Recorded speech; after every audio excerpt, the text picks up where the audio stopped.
mileage matters at Michigan. Ask Mark Martin, who ran dry here in the 93 June race while leading by 18 seconds. Ouch. Mr. Fuel Mileage, Ricky Rudd, made it to the end. Hey, that brickyard strategy is nothing new. The Tide Ride bunch have always known how to get the most out of a gallon of gas.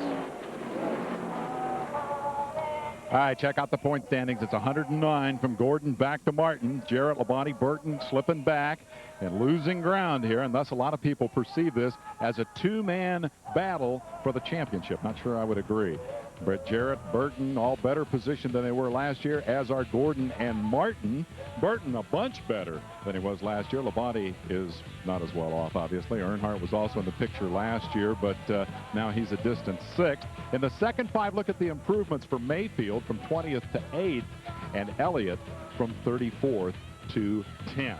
And so as we all wonder about the weather, we also wonder about the issue of fuel mileage, and we wonder about that point situation, because if you can stretch the fuel mileage in front of this huge crowd at Michigan, you can gain those valuable points. Mark Martin hit it on the head in his interview. He said, you know, it's really, really tough to beat Gordon on the racetrack. We got to hope that he ends up in the garage before this day is out.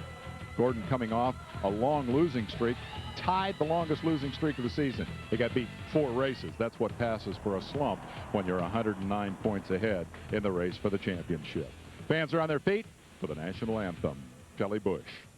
And now for our national anthem, here is Rachel Fisher, former Miss Jackson, Michigan, now living in Lancaster, Pennsylvania. Rachel?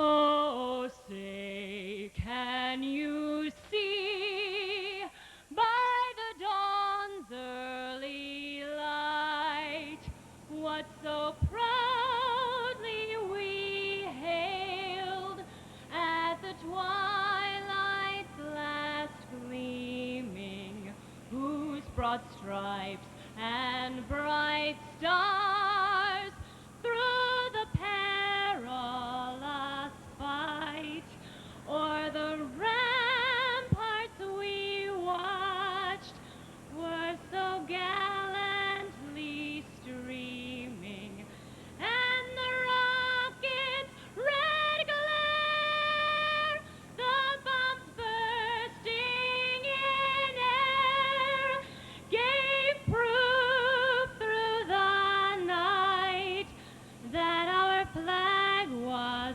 still there. Oh, say does that star-spangled banner yet wave o'er the land of the free and the home of the brave.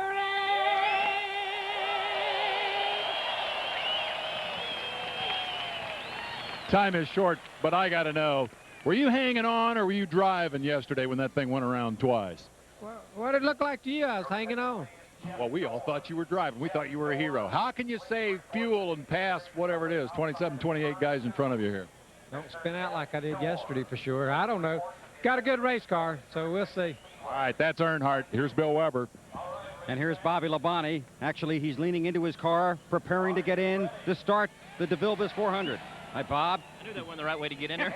You've had a lot of luck here. You got a good qualifying spot. Can you get your first win since Atlanta here this afternoon? You know, I hope so. I mean, the Interstate Pontiac ran real good in practice yesterday, and the guys did a great job working on it. You know, if we can have a little luck today and some good pit stops, and hopefully we'll be okay. I mean, you know, we want to run good, so maybe we can win this thing. Okay, and he's one of the guys to keep in mind when you start thinking about that fuel mileage thing too, Dave. All right, time now to solve one of those mechanical mysteries of motorsports. The issue on the table, compression ratios. Let's make our weekly trip to Ray's Garage. You hear a lot of talk these days in NASCAR racing about compression ratio. Well, this Team Sabco engine beside me is at 14-1, but a Busch Grand National or Craftsman truck engine is 9.5-1. Well, how do you tell the difference?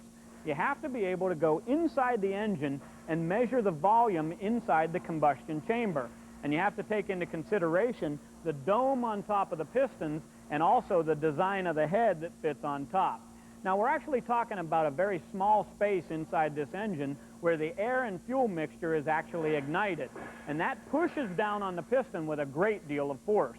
When a 9.5 to 1 engine, they basically have to make a larger amount of volume inside the chamber to reduce the amount of force that's pushed down on the piston. So how do they do that? They actually cut away part of the top of the piston. Now, if there's a lot more volume in that chamber and the ignition happens, it pushes down with less force. Less force means your engine's probably going to last a lot longer, and that means saving money. Yes, a lot of talk about money in Winston Cup these days and about dates. You've heard Las Vegas gets a race for next year. Bruton Smith says he'll put up $5 million in purse for a second date at Texas. I haven't seen such a scramble for dates since my high school prom 30 years ago. Roger Penske has a short-term option on 600 acres of ground in Denver, looking at the possibility of building a speedway right next door to that brand new state-of-the-art airport, which prompted one wag in the garage area who shall remain nameless to speculate that we might soon see the Lost Luggage 500. Meanwhile, here at Michigan, Roger has filled the place to capacity for the DeVilbiss 400. The race is on ESPN Classic at the bottom of the hour. We'll be back to wrap it up.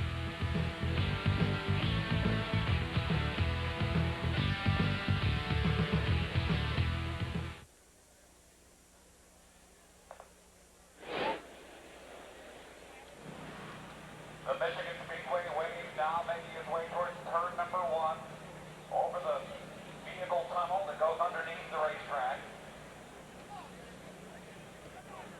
And once the wave gets to the big water tower there at the Michigan USA side in between turns 1 and 2, the wave will come back and work its way. Am I correct that we did not do Burton?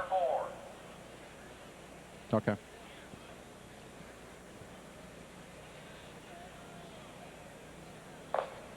I have no idea where John is. Help me out. Pin car. He's at the pin car. Okay. All right. Well, let me do Burton first. Let me do Burton first so I can move. Ken, we can't see down around turn 1, but I would assume that the wave has pretty much reached that end to where the water tower is and will begin to come back to turn number 1. It has. Very shortly. It has. It reached the water tower there. Those tall grandstands in between turn 1 and 2, and it's working its way back towards the start-finish line. I got Jeff Burton surrounded here, 5th on the grid. I want to know the strategy for today. Do you save the fuel? You stand on the gas? You worry about the rain? There's a lot on your mind right now. What's foremost? Well, fortunately, none of us drivers are too awful smart, so we can't think about a whole lot. We just go race here. It's a long race. You know, it's a short race for us, but 400 miles is a long way to go. So what we try to do is spend the first part of the race just making the car better and then get ready to race. You can't learn anything by saving fuel. You got to go run the car hard, and we'll just take this exercise forward and run it as hard as we know how. Same theory as always. Save the fuel, but go fast too. Bill Weber. Dave, I'm like Benny Parsons. I don't know what's going to happen here today, but I'm excited about what could happen. For instance, you've got Benson, Craven, and Musgrave all in the top 7. Dale Jarrett got his first win at this track. Could one of those guys or maybe one of the other guys today? We'll see. BP? You know, folks, these guys, they had enough to worry about. Trying to outrun cars, trying to save fuel. Now they've got to look over their shoulder at the rain. Clouds are coming in. How long is this race going to be? Tough decisions down on pit road today. Ray Dunlap? You're absolutely right, Benny. Now, 2 times in history, Bill Elliott swept both races here at Michigan, and David Pearson did the exact same thing. Wouldn't it be a miracle today if Ernie Irvan could come back and win his second race here at Michigan? That'll be quite a factor if he can do it. All right, it's a long way back here, and I got 40 seconds left. Ooh. Yeah, real quick. Is that car as good as you said yesterday in Happy Hour, Waltrip? It's good for 5 laps. I just hope it's good for 200 laps. It's a great car. I'm really running well, Dave. I got a good shot today. It was the fastest Chevy yesterday in Happy Hour. Waltrip set to roll off with the rest of this field in front of a capacity crowd. The dark clouds loom overhead. That will affect the strategy. Your strategy, though, is simple. Grab that remote and get ready for the big click from the Deuce over to the Classic, because the boys in the booth, the guys in the ties are ready to give you all of the straight scoop on the DeVilbiss 400. Been fun being here on NASCAR Today. We're back next week at 7 o'clock Eastern Time from Bristol. Until then, I'm Dave Despain for our crew saying enjoy the race.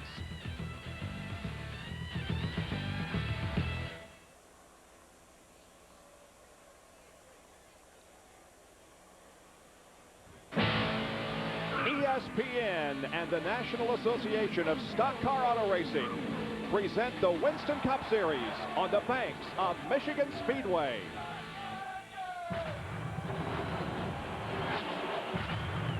In racing like life, history is our greatest teacher. Here at Michigan, we've learned it requires muscle to make your moves. They bump, they touch, they rub, going down the backstretch, side by side, wheel to wheel. It's going to be a photo finish. They touch, coming down through the triangle, at the line. Who wins it? I believe The colors and numbers change with time, but the math at Michigan is always the same. One driver plus 700 horses. Dale Jarrett's got a great run off the corner. I think he's going to get him, Ned. He doesn't. He's in the lead. The mystery of racing has more questions than clues. Jeff Gordon won with gas mileage at California. He's going to do it. Jeff Gordon wins the California 500. But so far, Gordon is the bow tie's only black tie this season with his 8 wins, while the Ford fraternity has seen 7 of its talented brothers share the glory of the winner's circle. Gordon has been good, but the question remains, in '97, is Ford a better idea? No matter what the manufacturer, the motor is the key here. Maybe they call it horsepower, but without manpower, these horses can't get out of the gate. Now, maybe you're a relatively new fan to NASCAR Winston Cup racing. Maybe you just met somebody who really loves this sport. Here's what you need to know today. If your chassis is hooked up and your driver can pull the rest of the field off the turns and has the horsepower he needs, he's going to have a lot of open throttle time. That allows him to generate the high RPMs it takes to win on a high-speed facility. Unless it comes down to a fuel consumption endurance test, in which case conservation is critical. What does all that mean? The fastest guy should win unless he runs out of gas.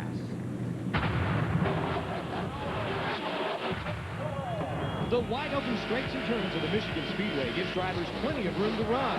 If someone makes a mistake in front of you, you have the room to miss it. The track is also wide enough to allow different lines to pass. On the inside, on the outside, and just about every line in between. 3, 4, and 5 wide in the turns. It's non-stop excitement. There's room to run. There's room to correct your mistakes. Caution flags are usually few and far between here in Michigan because there is room to run, and that will put a premium on gas mileage. Sure, the favorites' names have not changed, Martin, Gordon, and Jarrett, but the guy who winds up in victory lane could be the guy who pulls off a fuel mileage shocker. It's no secret with a little luck you can go a long way here in Michigan, but only after you charm the gods of gas mileage. And 28 is slowing down. In turn 1, very, very slow. There he is on the bottom of the racetrack. This is the NASCAR definition of slash and go. 3 seconds. Ray Abraham counts it off. 1, 2,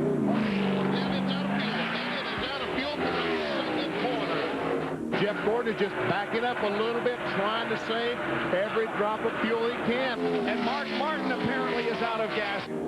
Johnny Benson was coming in this lap, but he radioed the crew that I am out of gas. Unbelievable. I'm not a gambler, Jerry, but I want to tell you what, I was pretty nervous. The nerves and fears of today concern not how fast you go, but how far. With gas mileage, a critical element. Remember the number 50, folks. If you can make it to 50 laps, you can make this a 3 pit stop race. But exactly what controls fuel mileage in the carburetor? Let me show you. These little gizmos right here called jets. The one on the left of your screen with the big hole, that's a qualifying jet. Lots of fuel, lots of horsepower, but you only run 1 lap. The one on the right of the screen, the small hole, that's a race day jet. Now you got to be concerned about that because, yes, you lose 20 horsepower, you save gas, and you add 10 laps to get that critical number 50, but if you go too lean, too thin, you could burn a piston. That could also cost you. So in other words, in the critical game of gas mileage, there's a very slim margin between those who finish first and those who fail to finish. Folks, you give the driver the power to run fast. That's exactly what he's going to do. Ned, if they save fuel, it'll have to be done in the garage before the race. Yeah, they didn't make that decision today or won't make it during the race. They started making it yesterday in happy hour to put those little jets in that Jerry talked about, to put a higher gear in it so that it won't turn as many RPMs. Back the timing off a little bit. Takes away horsepower, but also gives you better gas mileage. But if the cautions fall just right, those that have the horsepower have a better chance to win. We got to get to the grid here. I'm Bob Jenkins. We're less than a lap from the green flag. Here's the lineup. On the pole is Johnny Benson, his second career pole and his first of 1997. On the outside of the front row, the guy who's won this race twice, Mark Martin. The second row has Ricky Craven and Dale Jarrett. In row number 3, it's Jeff Burton and Bobby Labonte. The fourth row, Ted Musgrave and Ken Schrader. The fifth row has Dick Trickle and Jeff Bodine. And take a look at the rest of the starting lineup while we keep an eye on this weather situation. There is a lot of rain in the area. It isn't raining here right now, and hopefully it won't for the next 3 hours. We hope it won't, because, folks, it is tough, the decisions these teams are going to have to make with rain in the area. It's so tough. I expect a lot of them are thinking, hey, let's gear ourselves and plan our strategy right now to try to go 101 laps. That's halfway, hoping that the rain will stay away all day. But get yourself in position, be up towards the front in case it does come, and to get half of this race in. And they decided to go one more lap here before we get to the green flag. So it'll be one more before the start of the race. 200 laps around this 2-mile track, 400 laps of competition. There you see the remainder of the starting lineup. Gary Bradbury is in the 78 car this week, along with Bobby Hamilton there in the 18th row. The 19th row is Strickland and Brett Bodine. The 20th row, provisional starters, Ward Burton and Jimmy Spencer. Row number 21, Lake Speed and Kenny Wallace. And taking his second previous champions provisional in the last 3 races is Rusty Wallace. And there was only one driver that came here and failed to qualify. That was Dave Marcus. The Manufacturers Championship has Ford on top by 154 points over Chevrolet with 136 and Pontiac with 90. There are 21 Fords in today's starting lineup, 14 Chevys and 8 Pontiacs. We had some debris on the racetrack. That's why we have gone this extra lap. Here is the onboard camera with Rusty Wallace. Starting back in 43rd spot. Long way to go. Michael Waltrip, Sitco car. Starting 31st. As we work our way towards the front, there's Bill Elliott, the McDonald's Ford. Oops, we went all the way to the front. And now there is rain reported on the racetrack, so we will not go green this time around. There's Jeremy Mayfield, Kmart car. Also, this is Bobby Labonte's car. And there's the third place starter of Ricky Craven, the Budweiser car. And finally, up in the front row, Mark Martin carries our in-car camera on the outside of row number 1. Well, NASCAR has made a great effort to get this race started as quickly after 12:30 as possible. We had debris on the racetrack, and now very slight raindrops are reported. I saw a couple of raindrops on the camera out of the helicopter, looked like, when the Pennzoil copter cam. Okay, it's not too heavy, Bob. It looks like they're going to give them 1 lap to go now. Yep, we haven't really had any rain to speak of since early morning. Well, let's hope it stays away here. Let's take a look at the point standings. This is at the end of 20 rounds of the 1997 NASCAR Winston Cup Championship. And Jeff Gordon is on top by 109 over Mark Martin. That's more than any leader has ever enjoyed as far as the points margin is concerned. 6 of the top 10 in the points have won a race here at Michigan, and Bill Elliott down there in 10th position in the points has won 7 times at this facility. Let's get down to Jerry Punch. Guys, we talked about how important fuel mileage is at the beginning of the race. That's why a lot of these teams wanted to run only 2 pace laps and drop the green flag. They want to try to get to lap 50. Now they've run 3 pace laps, and so you might wonder, why wouldn't some of the teams starting in the back of the pack come on the pit road on that extra lap and top off in fuel? Well, NASCAR Radio the crew says anyone that comes on the pit road and tops off prior to the green flag will be asserted a 1-lap penalty. That's why no one came down to top off. Bill? I want to talk about points, and a lot of them on the line here. Of course, the same for every race. But the Roush team really wants to pick up some points here. Mark Martin, 109 behind Jeff Gordon. Then there's Jeff Burton, who's 352 behind. Can he still catch Gordon in the chase for the championship as we head down the stretch? That race begins right here. John Kernan. Well, I'm in Dale Earnhardt's pit, and I want you to keep an eye on the Intimidator. He starts 28th today. A lot of you probably saw that double spin in turns 3 and 4 yesterday during happy hour. Well, it spun the motor backwards, so this morning as we take a look at it now, you see he was underneath the car, falling all back. Now he spins around twice. It spun the motor backwards, so there was some concern that there would be a problem with the motors, so this team changed motors this morning, so keep an eye on Earnhardt, guys. All right, the pace car pulls off, and we are set to go racing in the DeVilbiss 400 here at Michigan Speedway. Green is waving.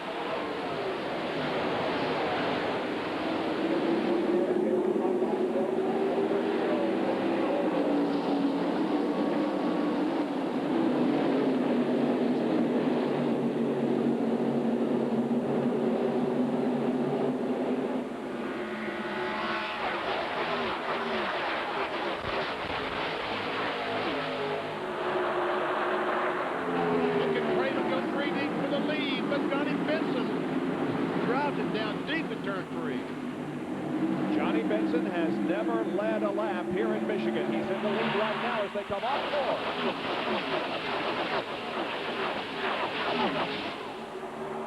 And Benson leads the lap. Jeff Burton makes a trip. Slide 1-1. Well, you can pick up draft here at the Michigan Speedway. They get close to 200 miles an hour going into turn 1. So if you get the draft just right on someone, you can shoot right past them. Burton going by Bobby Labonte.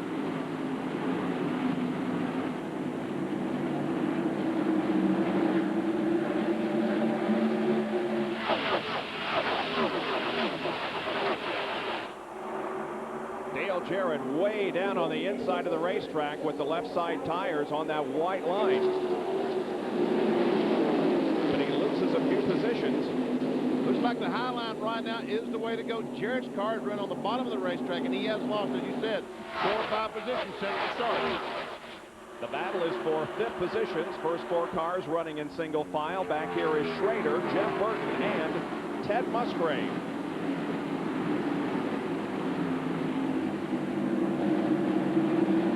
Mark Martin coming back on the inside of Ricky Craven, trying to take over second. At the line, Mark Martin with about a half a car length advantage on second place Craven. But Ricky fights back in turn 1. 3 abreast racing back here with Terry Labonte in the middle. And now you can see that Rick Craven did maintain that second spot.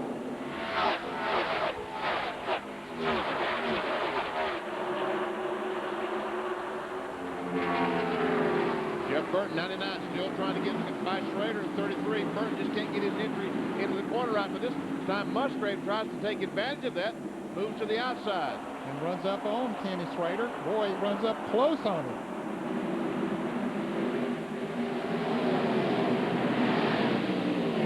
And now Burton caught down on the inside like Dale Jarrett was a little bit ago, and he loses some positions. You're right, Benny, that outside groove looks like the place to be right now.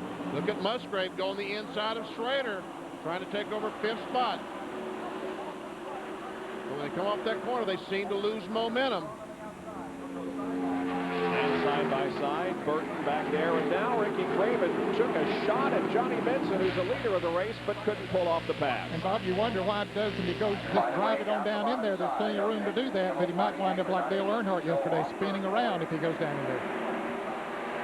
Back here to Ken Schrader, Ted Musgrave, Jeff Burton. That's 5th, 6th, and 7th. And 8th position is Dale Jarrett, as you see in Napa Field summary. Here's Jerry Punch down on pit road. You're watching Musgrave and Jeff Burton come off the turns. This morning, they decided in Team Roush that both the 16 and 99 would go to a higher gear. They would sacrifice the momentum coming off the corner to be able to have fuel mileage, whereas their teammate, Mark Martin, went to a lower gear. He wanted to be able to jump that car off the corner and have a shot at passing. Right now, most of the passing is being done by the big Budweiser car number 25. Boy, Johnny Benson is acting like he has something to prove here this afternoon. Ricky Craven has gone into the lead, and Mark Martin has gone to second, but Benson has been very assertive here in the early going, keeping his car in the middle of the racetrack while a lot of others are down on the low side. This is Johnny Benson's home state. Live in Grand Rapids, Michigan.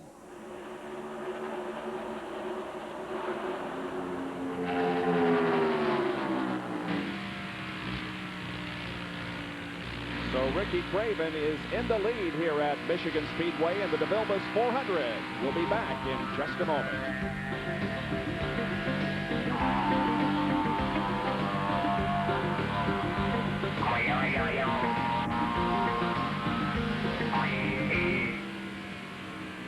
Yeah, I noticed that. Imagine. That's okay.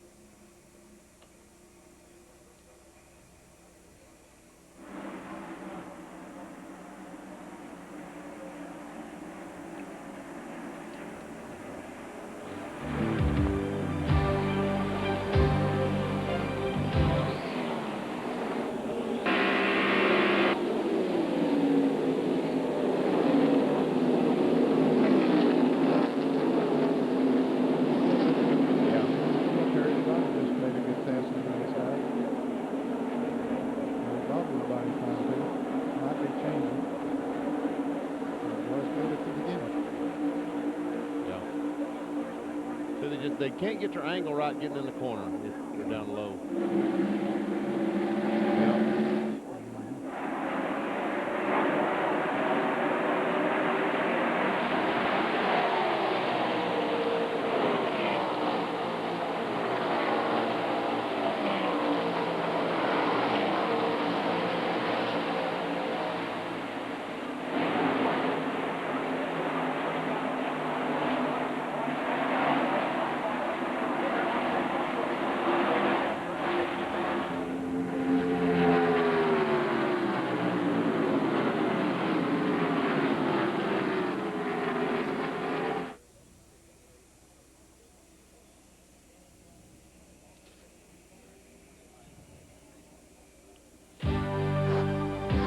ESPN Speed World coverage of the DeVilbiss 400 from Michigan Speedway is being brought to you by the more than 1,650 AutoZone stores across America. AutoZone, the best parts in auto parts.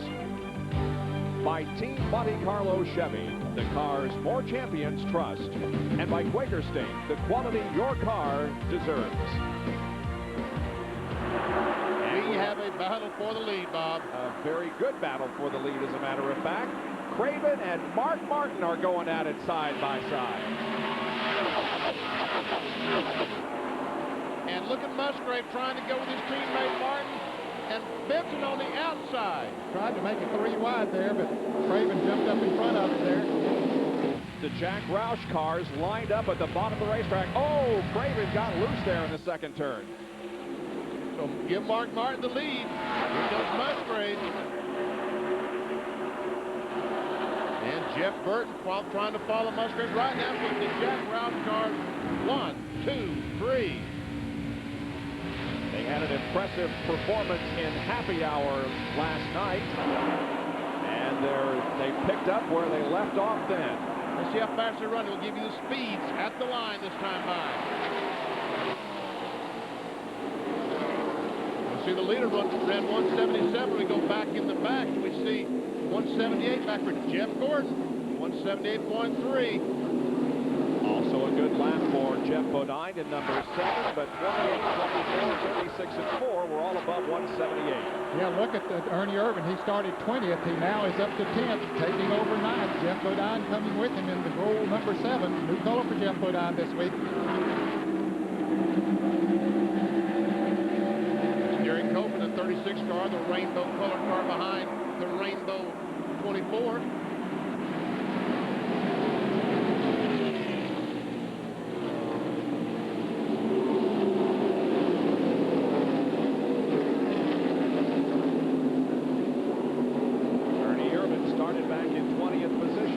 Up 1 position on the first lap, and at the end of 11 circuits, he has picked up 9 positions. Since then, has picked up a couple of more. Yep. The 77 car of Morgan Shepherd slowed down. Bill, what's going on? Morgan very, very loose right now. They speculate they may have a shock absorber problem. They're going to try and get him to ride it out. Wow. Labonte and Dale Jarrett side by side. This is the battle for the 7th position. Ooh, Jarrett's back in, wiggling a little bit there, Ned. Yeah, he didn't have that right angle into the corner as you talked about a little bit ago. That right outfield position or two. He squeezes it between Strainer and Irvin. As you see, Terry Labonte started 14th, has worked his way up to the 7th spot now.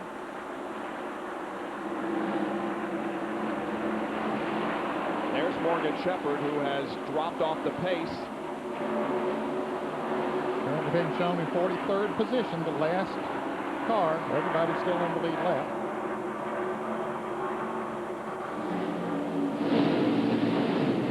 Ricky Rudd at the end of this pack. Rudd is, let's see, shown in the 34th position. Blake Speed, the 9 car, directly in front of him. A new paint job this week for the 9 car. You know, it's time for Ricky Rudd to have a good finish. It's been up and down the last 6 races. For instance, in California, Ricky Rudd finished in 3rd position. The next race, 34th. New Hampshire, good run, 9th. Next race, bad run, 36th. At Indianapolis, he won the Brickyard 400, and he finished 40th last week at the Glen. So if the string continues, Rudd will have a good finish here this afternoon. The Walter brothers there racing. Darrell in the black and white number 17 with some orange or red on it, and his brother Michael in the Citgo Ford. They are running 28 and 29. The reason for onboard cameras acting up like that, the helicopter can't get quite high enough because of the ceiling here to give us those great shots. As Earnhardt dives to the inside, tries to go by the 40 car of Robbie Gordon. Earnhardt is up to 16th position. There's Rusty Wallace on the low side of Wally Dallenbach. And Wally Dallenbach has had some contact with some of the right rear of Wally Dallenbach's car is bent. Look how it's bent out there. Really catching some air on that 46 car. As Rusty Wallace tries to drive on the left side. Rusty's got a good run going. He's up to 25th now, trying to take over 24th. And he started back in 43rd. John Kernan. Rusty Wallace was very disappointed in his qualifying effort. I talked to Robin Pemberton. He says, hey, we don't know what the problem is in qualifying. That's the same car that finished 2nd at Charlotte. It ran well at California. But they were very happy with it. Yesterday afternoon, tried a few things chassis-wise in happy hour. Didn't make any changes this morning. And just a few laps ago, Rusty uttered his first words over the radio. And he said, guys, it's running really well. Johnny Benson, our pole sitter, has dropped all the way back to 8th position. Jeff Gordon is up to 9th, and there is Dale Jarrett running in 10th position.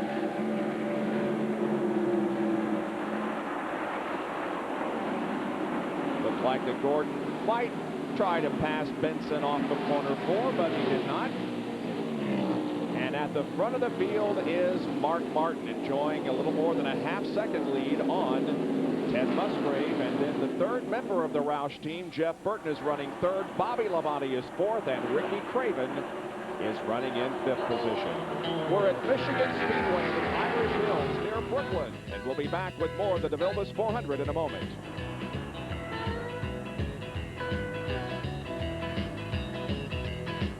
Okay. Okay.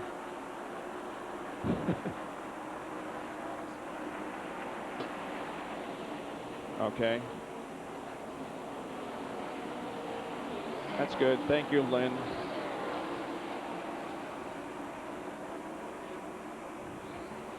Who'd you say had the Wally report? Oh, okay. Much better. Thank you, Lynn. So somebody, if he's got damage to the rear, somebody's got damage to the front. Lead you to believe. One would think, wouldn't one? Yes, one would. Sounds logical to me.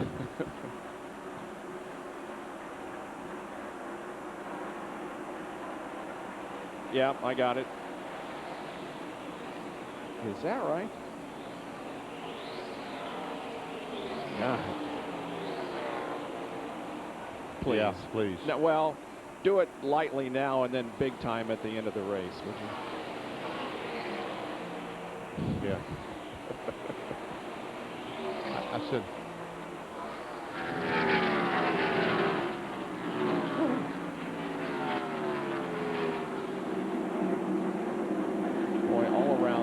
shining in it. Good. Brian Sockwell, okay. Is that race aired yet? 10 o'clock. 10 o'clock Wednesday. It wasn't live. It's all taped. Well, we won't say it then. Oh, John will tell us tomorrow on RPM tonight, I'll bet. Yeah, probably.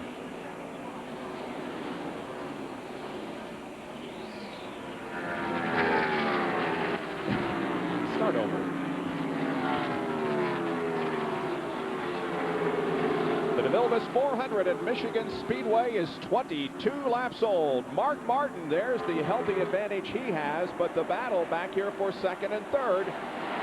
Musgrave, Jeff Burton, and Bobby Labonte. Team Roush running first, second, and third at the moment. And if you look at all super speedways, now this considers only points accumulated on the super speedways in 1997. So we're talking about racetracks 1 mile and larger. That's correct. Jeff Burton is first in the points, Mark Martin third, and Musgrave ninth, and Burton goes to second position. Bobby Labonte wanted to go down there, but he didn't have the right angle into the turn.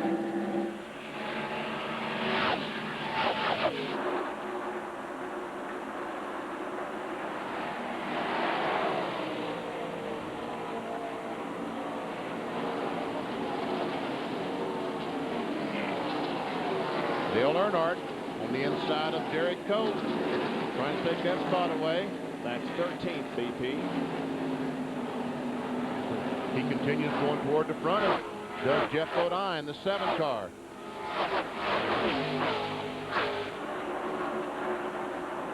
Earnhardt started back in 28th position. On the first lap, he picked up 1 spot, then a few more, and right now, with 23 laps in the books, Dale Earnhardt's running 14th. Still looking to end that winless streak, which is at 47 races. Bill Elliott shoots down to the inside of Ken Schrader.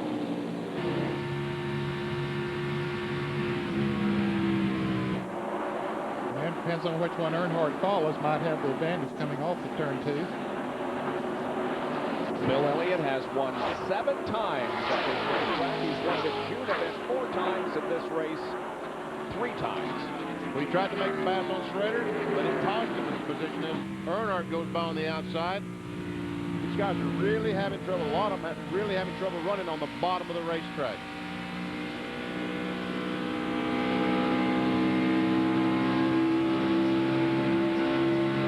Elliott's trying to figure out, what do I need to do here? Do I need to get on Earnhardt? And Bobby Labonte goes by Ted Musgrave, take over the 3rd spot. Still Martin leading and Jeff Burton second. The pylon there on the upper left of your screen will show you that the 18 car of Bobby Labonte is in 3rd position. Now we'll show you a Napa Field summary and give you everyone's running position at the moment, plus the numbers in parentheses indicate where they started. Earnhardt up to 11th spot, started 28th. Elliott picked up 10 spots. Robbie Gordon's picked up 12 spots.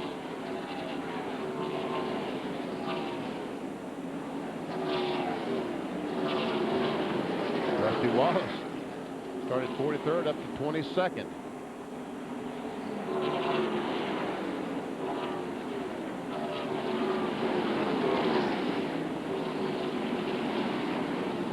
Let's see Dallenbach.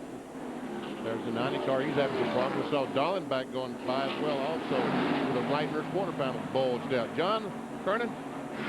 Well, Benny, about 12 laps into the race, Dick Trickle came by. I could hear that the engine didn't sound right. He radioed in, told his crew he thought a plug wire might be off. He was running on only 7 cylinders, but now after a few more laps of running, he thinks that they've got a problem with one of the rocker arms. Let's go down to Dr. Jerry Punch. Well, John, Wally Dallenbach has lost 30 positions. He started 11th and now is being shown 41st. No, it's not the quarter panel that's been, although that happened at the start of the race.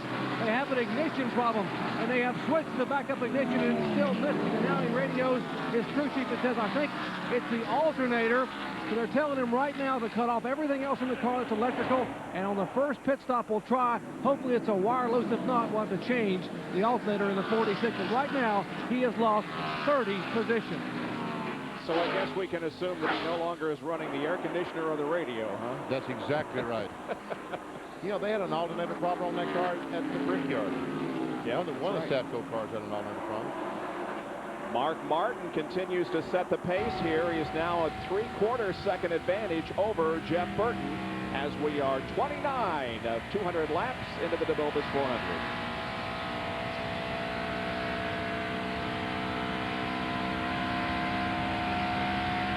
Let's hope this pace continues so we can get this race in its entirety.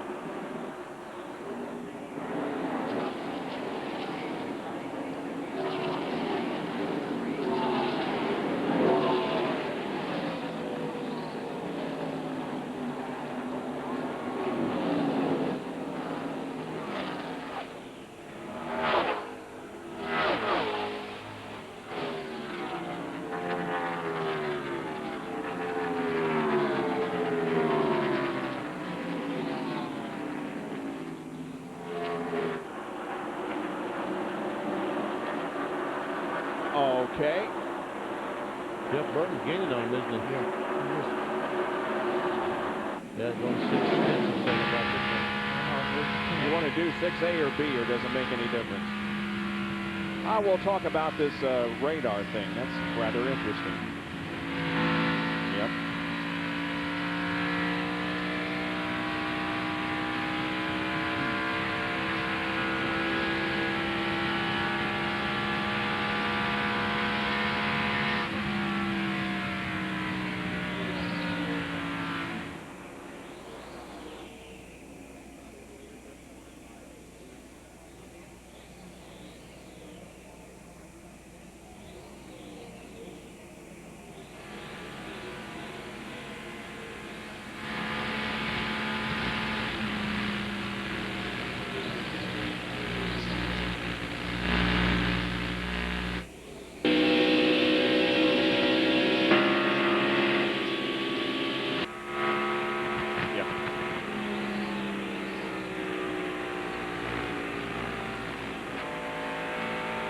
Back at Michigan Speedway, Mark Martin leading by a little more than a half second over Jeff Burton.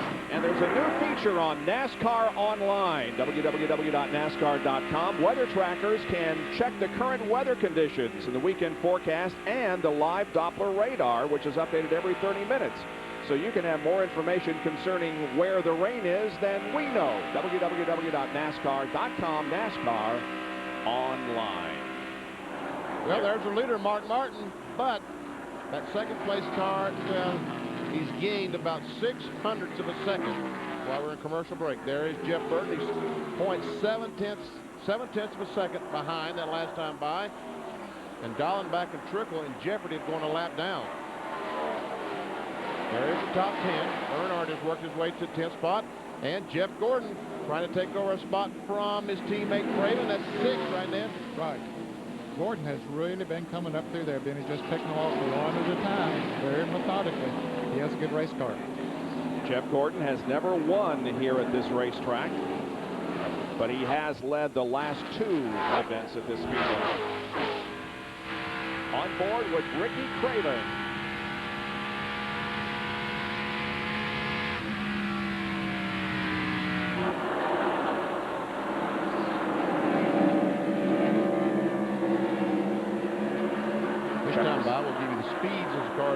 Mark Martin's crossing the line. And look at Jeff Burton, that time over 178 miles per hour. Now see what happened to Craven when he got past under 1 and 2? He slowed down about 2 miles per hour while Gordon was going by.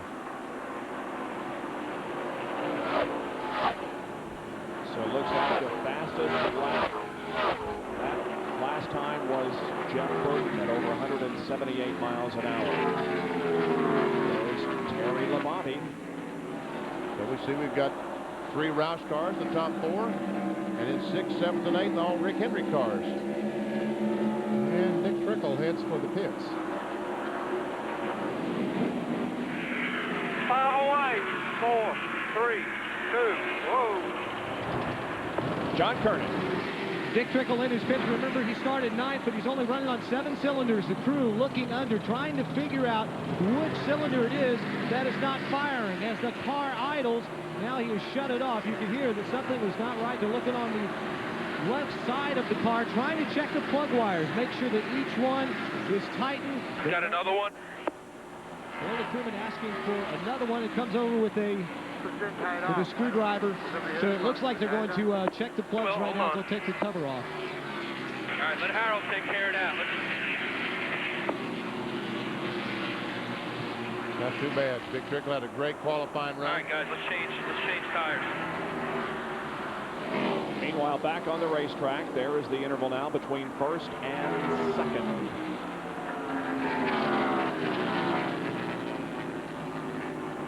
Jeff Burton, we see that he's about the same as Martin Martin. We'll check the speeds for the last lap 7, 13, 19.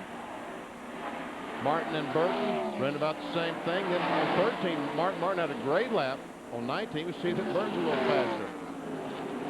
And on lap 35, looks like that Burton is a little bit faster. Now, at the end of these runs, we'll just see how these cars are doing on these tires. Sometimes as tires heat up and they get long runs, the fuel load gets lighter. It changes the handling characteristics of a car, and sometimes it favors one, and sometimes it hurts another. Jerry Punch.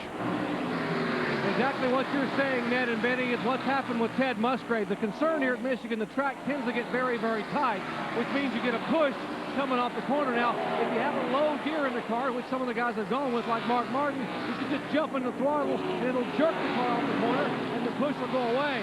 But Musgrave went with a higher gear to conserve fuel. He said, now, if we get a push, we have no way to get the car to turn coming off the corner because of our gear. And that's exactly what's happened. He now has a severe push coming off the corner. And he's brought back to 4th position. We are on record pace here. It's been green since the drop of the flag. And so we are more than 20 miles an hour above the race record, averaging 177.9 at the moment. Let's check the intervals here as the cars cross the line.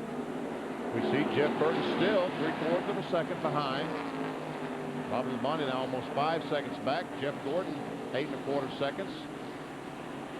Dale Jarrett a little over 12 seconds, and Dale Earnhardt 15 1/4 seconds behind the leader, Mark Martin.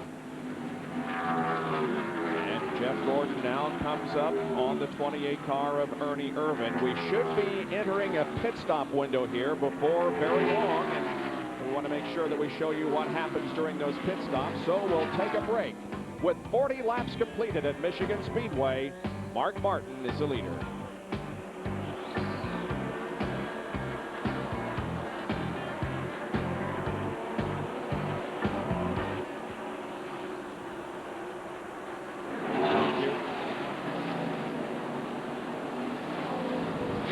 Hey, the problem with Trickle, it wasn't a spark plug wire that was loose. It was a missing spark plug. It blew it out. So they put a new spark plug in. It's running okay right now. She blowed a plug, huh? She blowed plumb out the hole. Wow. Son of a gun.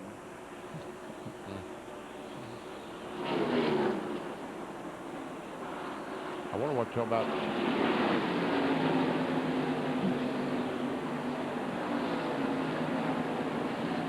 It's probably been smashed by now.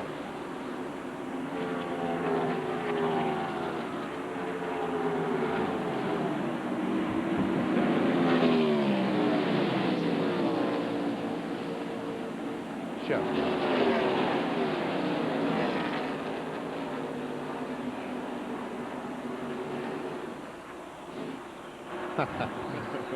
He is. See Walter Zarnicki up there spotting. Yeah, sure is. Kenny Wallace in. Is he spotting for Rusty?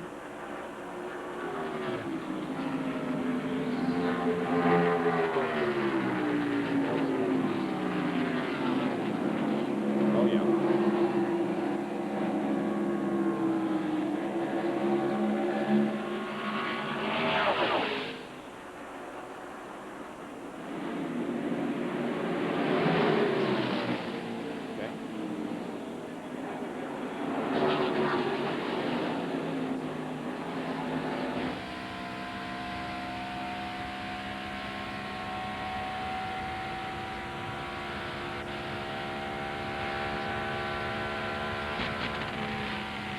back at the DeVilbiss 400 at Michigan Speedway near Brooklyn, Michigan. 44 laps have been completed. And a little bit later this afternoon at 3 o'clock Eastern Time over on ESPN2, you'll be able to see On the Grid in preparation for the Texaco Haviland 200 kart PPG race live at 3:30 here on ESPN right after our coverage of this NASCAR Winston Cup event.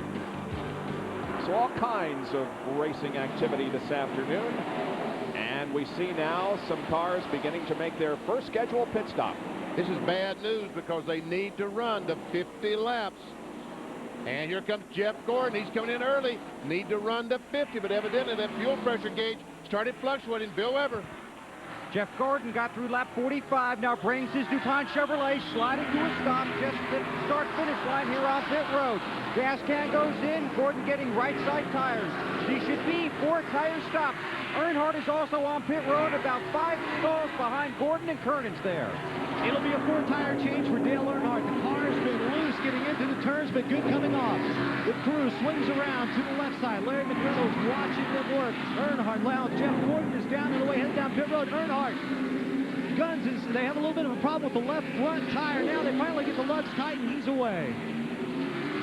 22.6-second pit stop for Dale Earnhardt. Also on pit road, Sterling Marlin. We have Mike Skinner, Rick Mast. Here comes Morgan Shepherd, Bill Elliott, several now choosing to come down pit road as Dale Earnhardt completes his stop and rolls out on the track.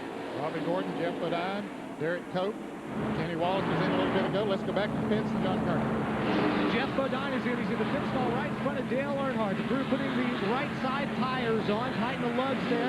They'll then come around and make a chassis adjustment in the left rear of the car. Left side's now getting ready to go. Come off. Go on. Let's go down to Bill Elliott's pit and Dr. Jerry Punch.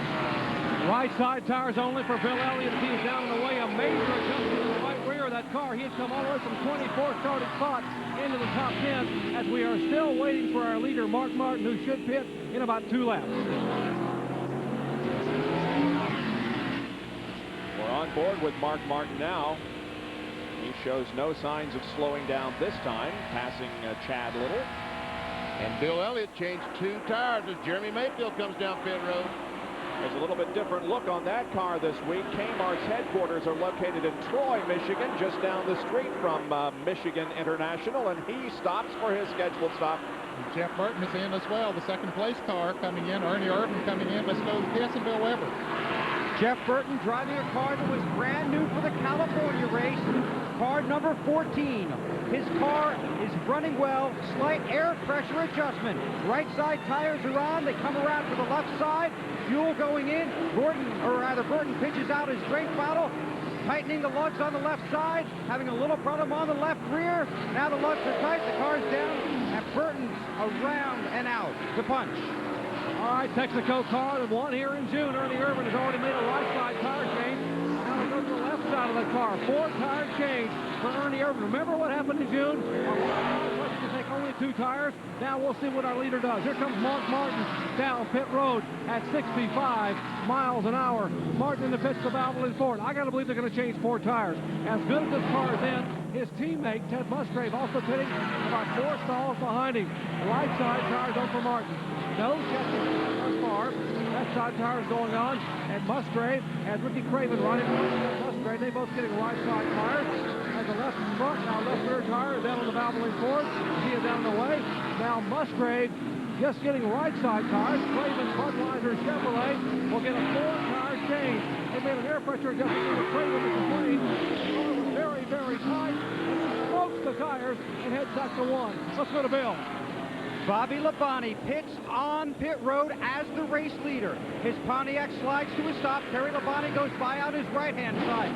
Bobby has right-hand tires on. They come around to the left side. Fuel going in. Bobby's still waiting on the left side tires, trying to get plenty of fuel in. He's gone past lap 50. The 18 is away. Now Terry Labonte, his older brother, the reigning Winston Cup champion, waiting for his tires. He's got fuel in the gas. And Terry Labonte returns to the race. Great pit stop by Bobby Labonte's Interstate Batteries crew. Also Terry Labonte, those guys had a great pit stop. We see Chad Little, someone under the back of the car. Yeah, they're looking under the car now. Something is broken on the John Deere Pontiac. As Kenny Schrader, Darrell Waltrip both go back on the racetrack. And that's Wally Dallenbach pitted right behind Chad Little. And looks like they have some problems that may take them behind the wall. Wally Dallenbach moves out. Yes, they are pushing the 97 off pit road back toward the garage area. So that's the first car that moves off the track for some work. And I believe after this round of pit stops that Jeff Burton is going to pick up the lead. Jerry, what's wrong with the 97? Just the kind of luck Chad Little has had all year long. They had a vibration in the car. They thought it might be something in the rear end. They came in and checked. It is apparently in the transmission, so they will push him behind the wall and try to make a change.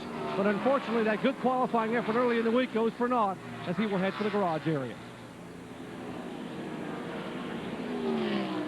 So the John Deere crew continues to push that car back to the opening that will allow them to take it back for some work. Well, here is the battle for the lead now. The 99 of Jeff Burton is the leader of the race, and Mark Martin is running second, and they're in some rather heavy traffic here. Yeah, trying to put a lap on John Andretti. 98 goes a lap down. There's Kyle Petty, and on the 44 goes a lap down. And we see that great pit stop by the Interstate Batteries crew as Bobby Labonte just a little over 2 seconds behind the leader, Jeff Burton. So Bobby Labonte is third, Ted Musgrave is fourth, Ernie Irvin is in fifth position as Jeff Burton leads at the DeVilbiss 400.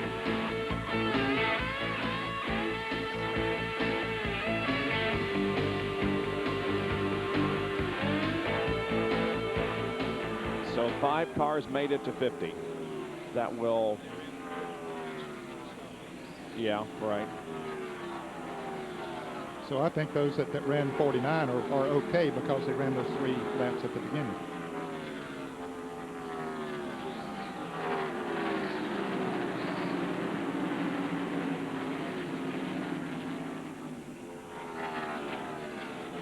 That's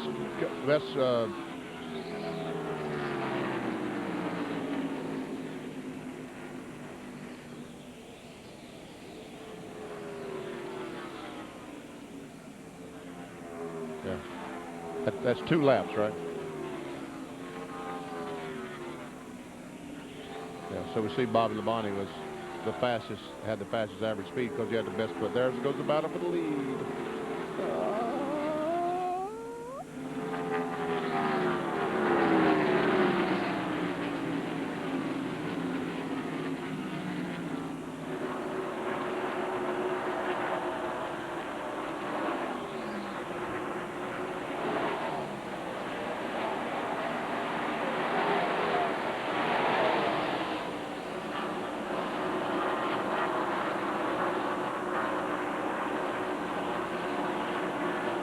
Mark Martin has gone back in front of Jeff Burton, and so Martin once again picks up the lead here. But Bobby Labonte, that green car, has closed in. He was a little over 2 seconds behind now. The last time by was just a half a second behind of Mark Martin, the leader. Evidently the traffic, these guys have had trouble getting through the traffic. Never seen the off-track interval. Mark Martin went by. He clocked he goes the next time by, he went in the pits. He made his pit stop. He came back. So that is an average of 2 laps, 126 miles an hour. We see that he was a little bit faster than Jeff Burton. Oh, we're talking about second. I'm sorry, second. So Jeff Burton was off. That's why Jeff Burton was in front when the cars get back on the racetrack, because he spent less time in the 2 laps that he made the pit stop. Those are timed. They hit the mark, and it's a slowdown lap, includes the pit stop, and then the next lap as they get back to speed all the way around the racetrack. Exactly. I was thinking it was miles per hour, but in fact it was seconds. Yeah, 126 seconds.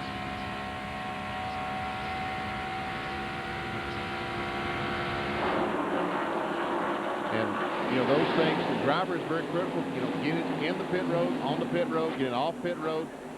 What race was it this year that we credited Jeff Gordon with having an advantage at California when he came in? He came down off the racetrack very quickly. He got slowed down so that he didn't exceed the speed limit, but his entrance on the pit road was just the amount of time that he needed to win the race. It really was impressive. Jeff Gordon's entry in California slid all 4 tires just at where they start clocking the cars on pit road.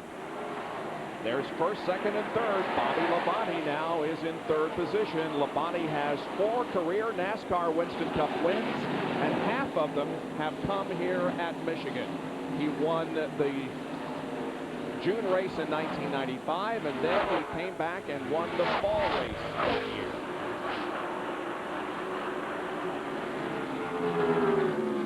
Last time by, Mark Martin, those fresh tires ran just over 180 miles per hour.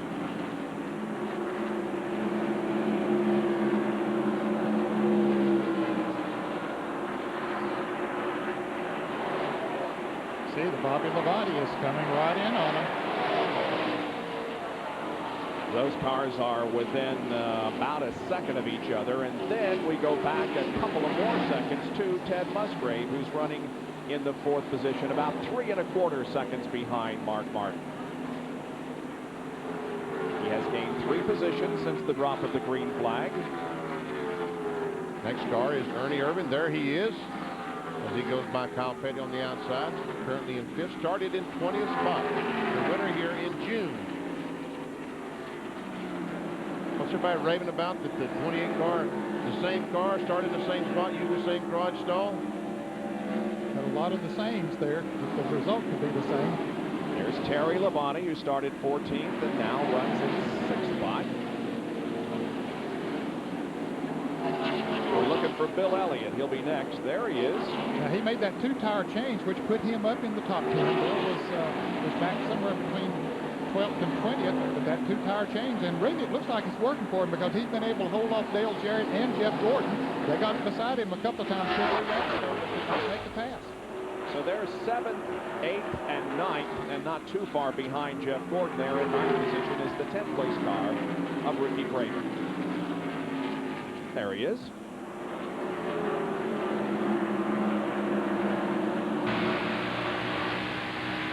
On board with Ricky.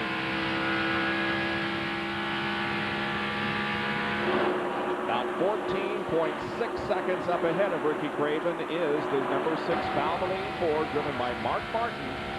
He is the leader of the race after 61 of 200 laps in the DeVilbiss 400. We'll be right back.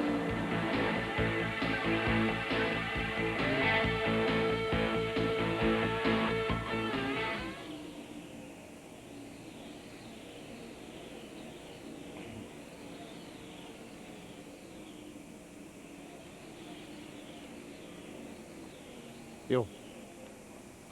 Hey, Mikey. Mikey. Shut up.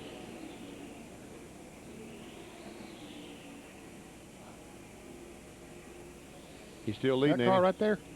The leader is still leading. Is that what you're saying? Oh, okay.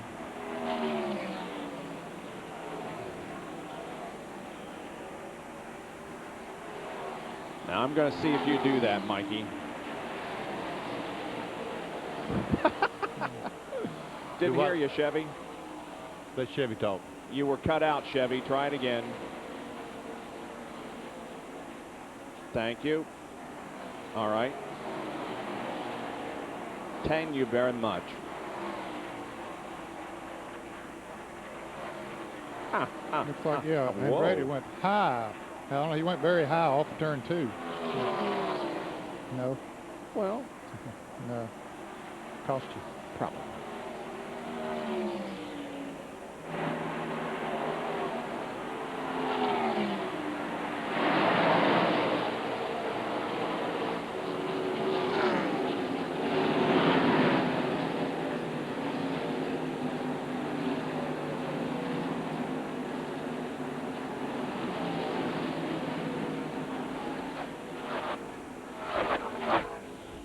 It's good right now. Thank you.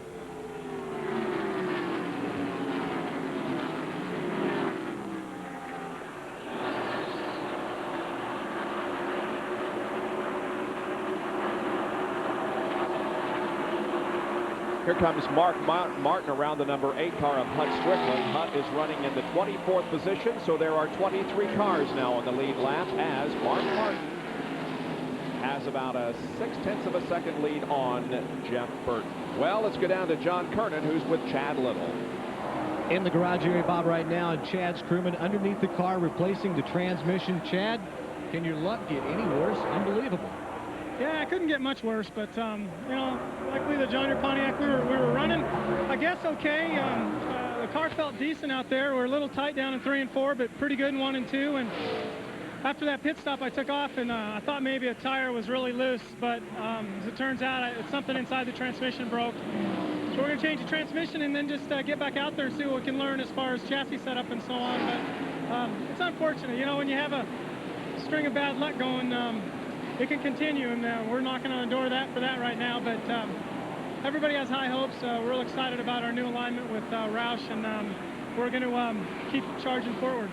Chad Little in the garage area right now, the crew working. He's looking to find that lucky horseshoe. And the Jack Roush driver, Mark Martin, continues to rumble through the field. He just put Lake Speed down a lap in 23rd position, and ahead of him right now is David Green in the 96 car. Chad Little just mentioned the Jack Roush affiliation. I don't think there's been an official announcement, but I guess he just announced that he's going to be joining the Jack Roush team. Some speculation was to be a Ford or Pontiac. Jerry Punch?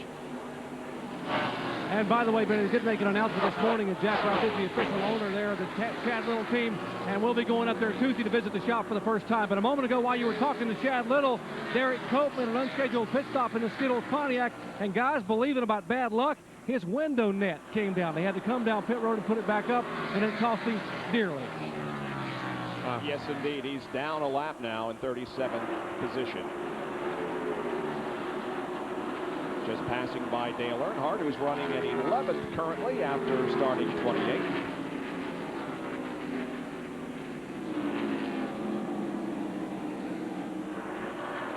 Well, looks like the 88 car is going to try its best to get by Bill Elliott. They've been trying for the last 10 or 15 laps, not successful, and I don't think it worked that time. I don't think so either. He just doesn't have the right entrance into the turn. Once he does that, now he's going to try coming off the turn once again, but don't think it's going to work. Jeff Gordon might get by. Dale Jarrett, he did it one other time, and Gordon got by that same maneuver. This time, at least, they held on to the 8th position. These three were running like this before the pit stop, weren't they? Just out there. Well, no, Bill Elliott was not there because he made a lot of gain on the pit stop with a 2-tire change. Let's go to the pits. All right, Wally Dolleback, we told you they had a problem with the car with it missing early on. We thought it was ignition. They went to the backup ignition. It turned out it was the alternator. They shut off all the electrical, but the car was getting slower and slower and slower. They thought the car might quit on the racetrack. We have not had a caution flag, so they had no choice but to come in, and now they have the left side of the First Union Chevrolet jacked up. They are going to change the battery. How unusual is that during the middle of a Winston Cup race to have to change the battery? A window net comes down from one driver, a transmission problem on a super speedway race, and now a battery change. 3 things in a row you rarely see at a track like Michigan. And Wally was coming off his best finish of the year last weekend at Sears Point, or rather at Watkins Glen, where he finished 10th. And Jeff Gordon is challenging now Dale Jarrett out here for the 7th position. Well, Jarrett finally got around Bill Elliott going into turn 3, and Jeff got a run on him coming off turn 4, but there again, he's down on the inside like Jarrett was the last time around off turn 2, and just couldn't get the momentum.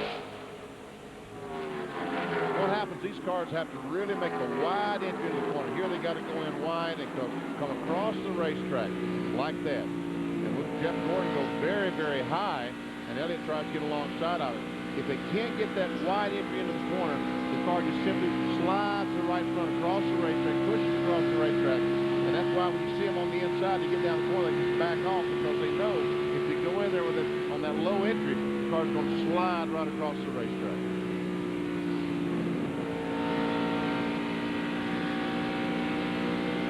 Kyle Petty, they're moving by. There's a Napa-Field Summer. You can take a look to see where your favorite driver may be running. Big parentheses on the right where the car started today's event.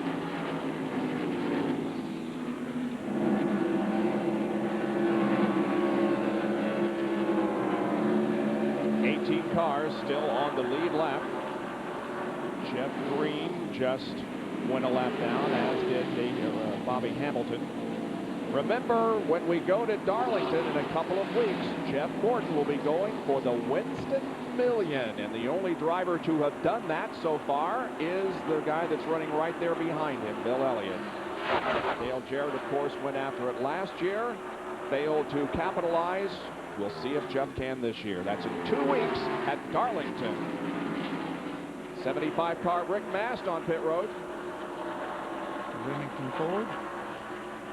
Running back in 38th spot, a couple of laps down, so I would guess that the Remington car is just using this as a practice, trying to figure out what they can do to make this car better the next time they come to Michigan.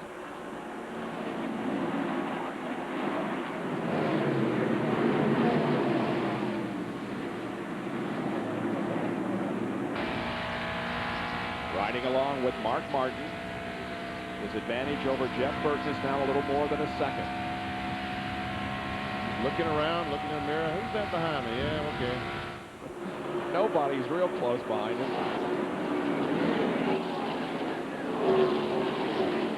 There's a lot of track distance between that particular driver, Mark Martin, and the battle for 7th position, and there it is. 16.5 seconds, as a matter of fact, from the leader, Mark Martin, back to Dale Jarrett in 7th spot. And Gordon trying to go by on the inside, gets a good run. He said, come on, horses, dig, dig. Because I want to be in front when we get to turn 3. I'm not going to be able to make it. Doggone it.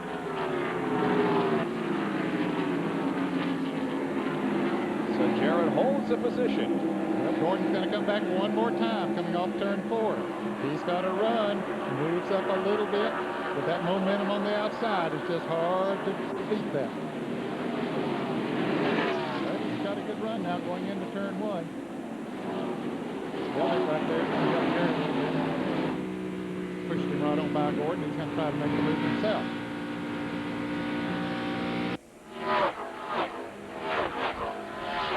Watch what happens when you get on this straightaway. If Elliott stays up behind Jarrett, it's going to give Jarrett a little bit of a boost. Well, I don't know. It didn't give him. Nope. I lied, folks. I thought it was. Under normal circumstances, it would have given him a boost. I forgot about that horsepower of that 24 car. Well, BP looks like that Jeff Burton had the fastest of at least the first 6 there. Yeah, but you see the 24, 88, 94, only 175 miles per hour because they're running side by side that slowed these cars down. I told you just a moment ago they were 14.5 seconds behind the leader. They're now 17.5 seconds. So in the last 2 laps, they lost 3 seconds to the leader while they race each other.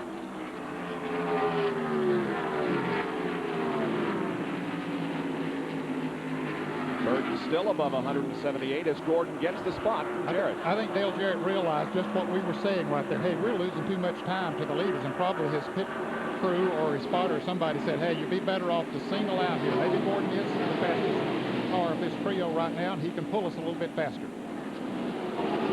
They picked up the speed just a little bit, and the next time by, they'll probably run about the same speed as the leaders.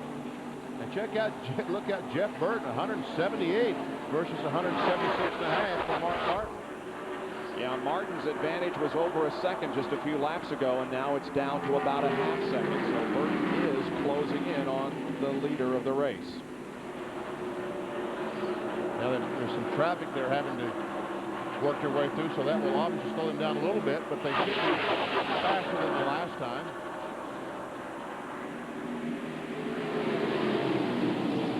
It's over a mile per hour faster than the last time, even working through traffic.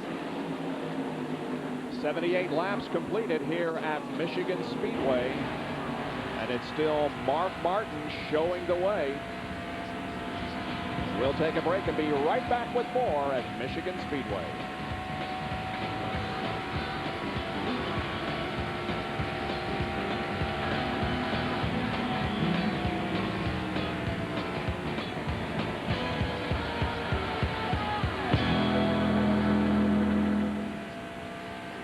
That was a good pickup when Dale moved over, because I'm sure that's exactly what happened. He said, look, you guys are losing too much time. Yeah.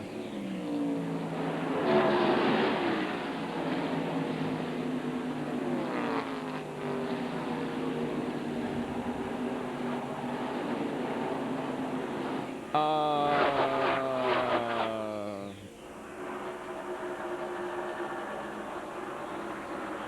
thought I had that list. What? No, I didn't want my mic open. Well, good. They shut her right up then, didn't they, John? Robert Yates said that Ernie Irvin's been getting a lot of input from his spotter and watching other cars. And he's going to try a different line. He's going to try to start running lower in 3 and 4. That can make a difference. They're trying a bunch of different lines out there. And Ned, you were right.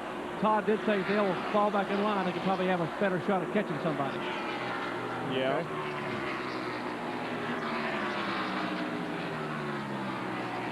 Yes.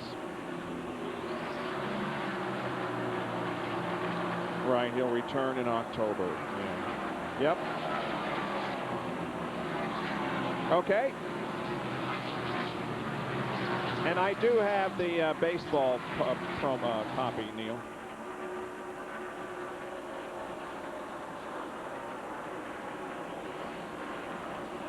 That's a great shot, isn't it? It is a great shot. That is. Look at him. Floor it.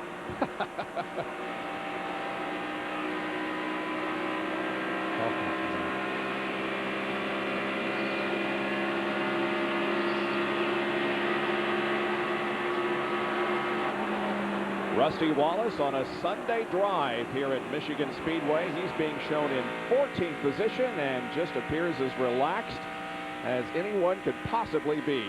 Well, ESPN at 7:30 tomorrow night, you can tune in to host Mike Tirico, and he'll keep you up to date on all your preseason action on NFL Prime Monday. And then when that's over, switch over to ABC for another preseason game. It's the Jacksonville Jaguars facing the 49ers. Jacksonville quarterback Mark Brunell got good news yesterday when an exam determined he should return to that position in about 8 weeks, in October sometime. Jaguars and 49ers tomorrow night on ABC. Rusty Wallace started this race back in 43rd position last, took a previous champions provisional, and he's made a nice progress to the front, or almost to the front. Well, he's up to 14th spot, but right now there's only 17 cars in the lead lap. Michael Waltrip has gone a lap down. So has the pole sitter, Johnny Benson. Here comes Rusty Wallace off turn 4. We'll see how far behind the leader he is. Remember, it takes about 40 seconds to get around this racetrack. He's now 37 1/3 seconds behind Mark Martin. So he's only about 2 3/4 seconds in front of Mark Martin. Right behind him is Darrell Waltrip, who's in 15th position. Robbie Gordon is in 16th. He's the last car on the lead lap. There's DeVilbiss.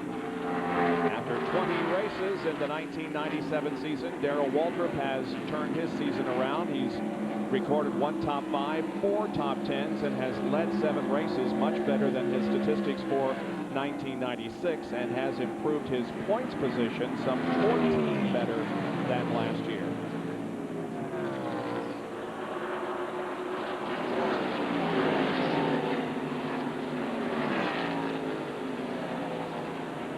Rusty Wallace goes by Jeff Bodine, takes over that spot, put him up to 13th. And Martin is losing. He must have a flat tire or something, Ned. Yes, something wrong with that valve lean forward. The left rear tire is flat. Man, he made an incredible save, didn't he? Yes, the left rear, see it? Yep. Wow. And it may peel the cap off and tear something up before he get back to the pits.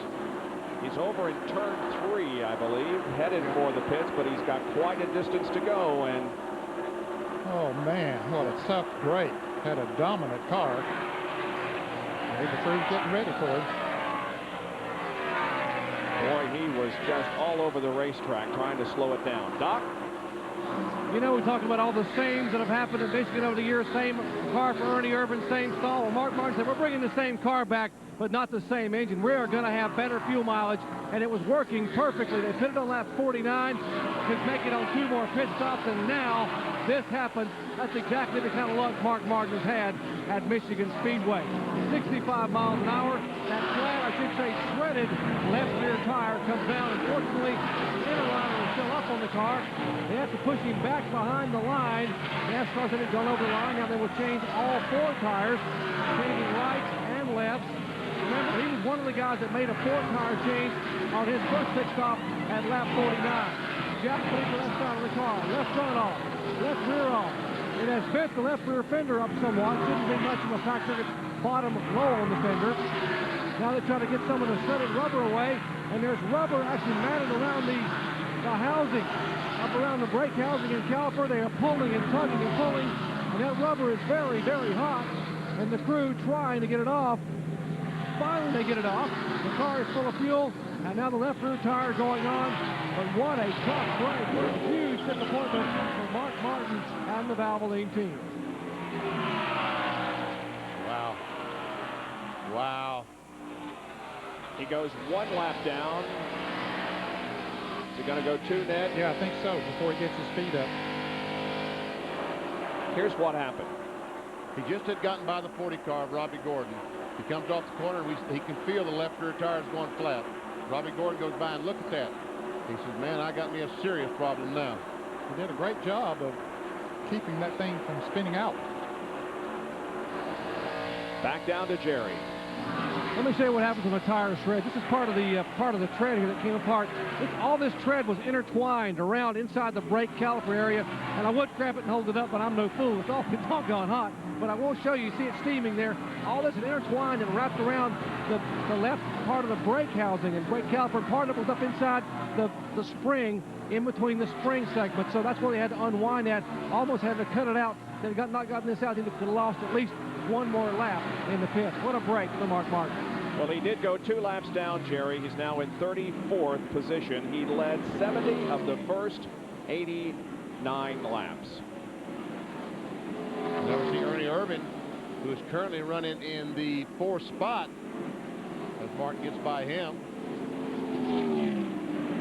So really, Benny, he's 2 laps and 10 seconds behind the leader, Jeff Burton. Jeff Burton does pick up the lead. Now he enjoys almost a 2.5-second advantage over Bobby Labonte with Ted Musgrave, Ernie Irvin, and the number 5 car of Terry Labonte in 5th position at the moment. There's the leader. Down to John Kernan as Earnhardt comes in. Dale Earnhardt finished first, lap 45. We're at lap 90. That's 45 laps. So you can do the math. He'll have to do at least 2 more pit stops. We expect it'll be a 4-tire change. Left side tires over the wall. Right sides are finished. Now they'll come around to the left side, loosen the lug nut, second can of fuel going into Earnhardt's car. Left side's coming off. Going on as David DeVilbiss watches from the pits. Left rear's finished, but the left front takes a little bit longer. Earnhardt's away. You also see Kenny Wallace pulling out of his pit stall after a stop. Top of your screen. Kenny stopped early about the same time Earnhardt did before. So, yes, they will have to make at least 1 more pit stops. There is Jeff Burton, who continues to lead now that Mark Martin has given up the lead, and this is what happened on lap number 86 to Mark Martin. Out in turn number 2, the left rear goes flat. He makes a great save, but because of that, he is 2 laps down to the field.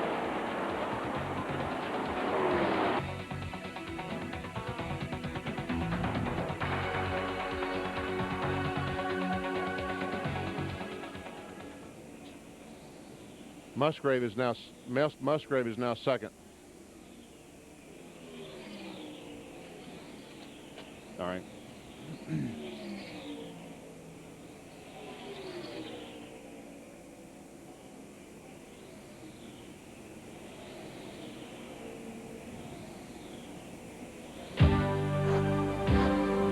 Okay. All right.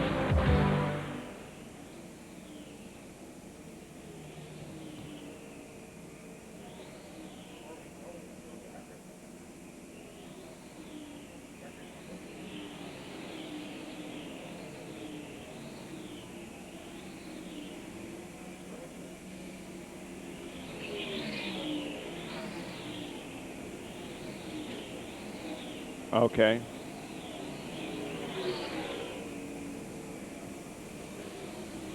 We don't care if it sprinkles because in 6 more laps we're going to be at the halfway point. Well, we certainly don't want to end this race early, though, do we? No, we don't. No, we don't. Because how's Mark Martin going to get them 2 laps back? We end early. That's right.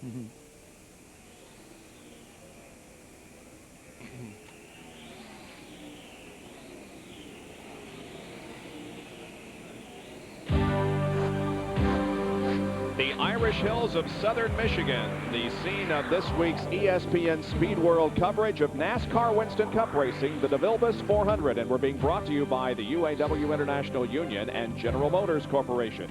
Assembly line to finish line, teamwork wins. By Burger King, where you can get your burger's worth. By Budweiser, the classic American lager. And by Daytona USA, the ultimate motorsports attraction. We are nearing the halfway point here at Michigan Speedway in this 400-mile race. We have completed 95 laps. Jeff Burton is on his 96th lap.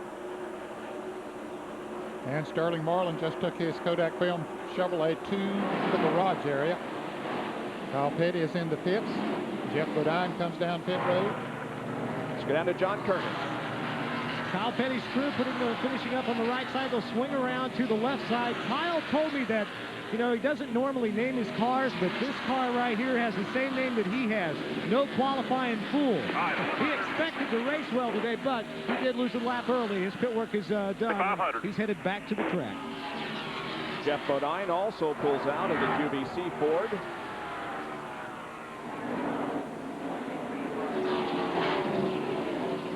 Only 2 tires by Jeff Bodine. We hear from pit road.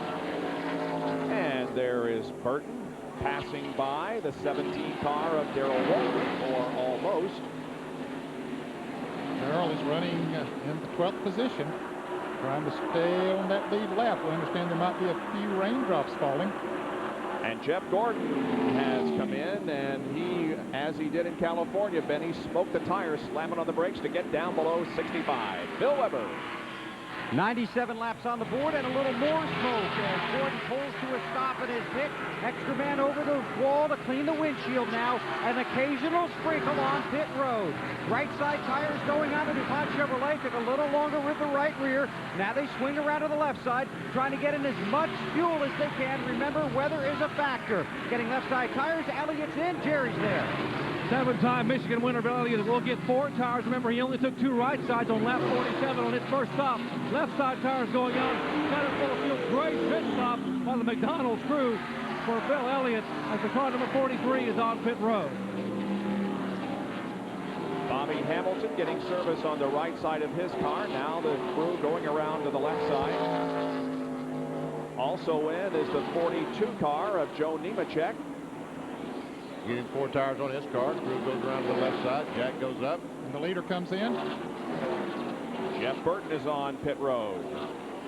Giving up the lead here for a pit stop on the 99th lap. Bill, he's headed toward you. And this would be car 99 coming to a stop as the race leader. 2 wins already this season.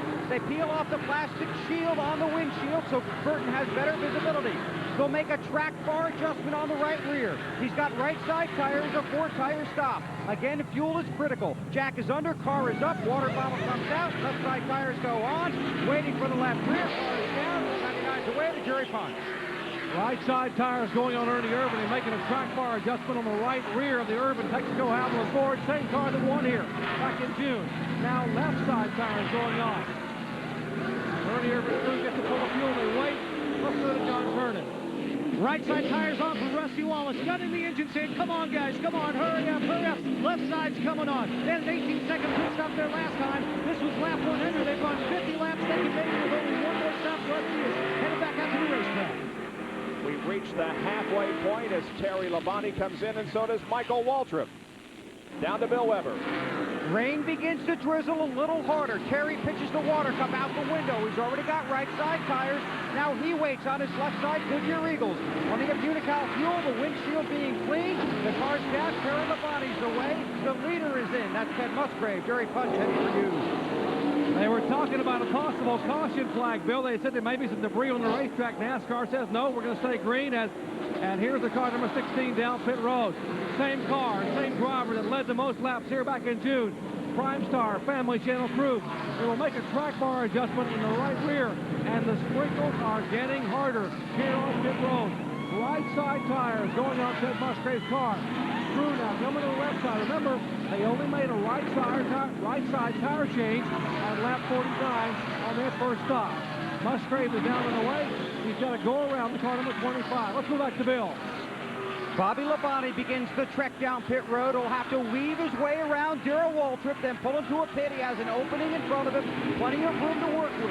Rain is a factor now. We're more than halfway. It's an official race, but we want to go the distance. Windshield gets clean. Right side tires going on the Interstate Batteries Grand Prix. The same car that won in Atlanta last year in the season finale. Then it was a Chevy. Jack under the left side, trying to get the left side tires off. They've got him, putting on the new left side. They pulled him on. Labonte waits. He's down. Back in the race. 21.4-second pit stop for Bobby Labonte as 102nd lap is now completed, and we see raindrops on the booth window of the booth here. But the green stays out. Not enough rain to make any kind of a safety problem. And Ted Musgrave will get the $10,000 money from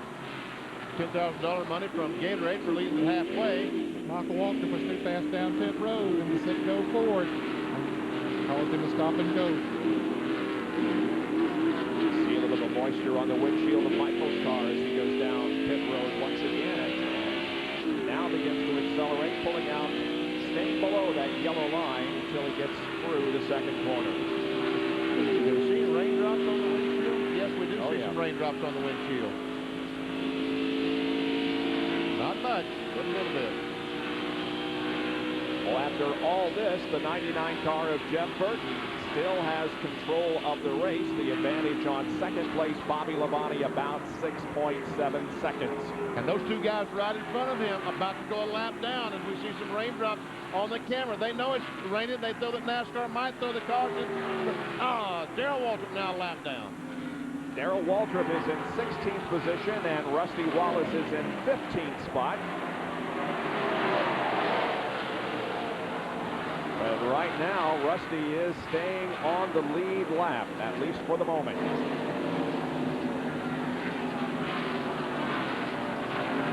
We'll take another break at the 104 lap mark here at Michigan Speedway in the DeVilbiss 400.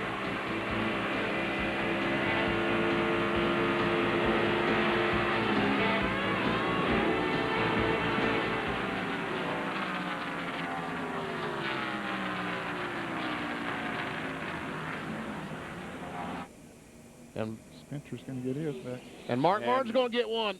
I think he's waiting on. That's what he did. He waited for Mark. Got one of his laps back. Oh, it is.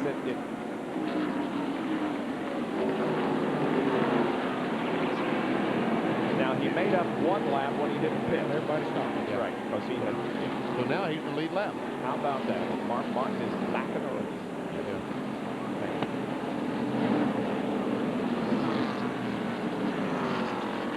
When you say he waited for Mark, Ned? Oh, yeah. Absolutely. No question. He let several others get by him, but it was perhaps worth it.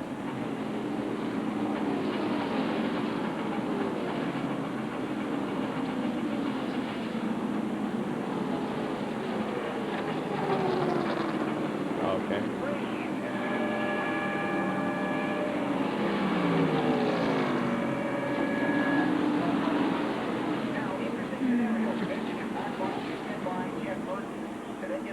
We don't have a fan cam today, do we?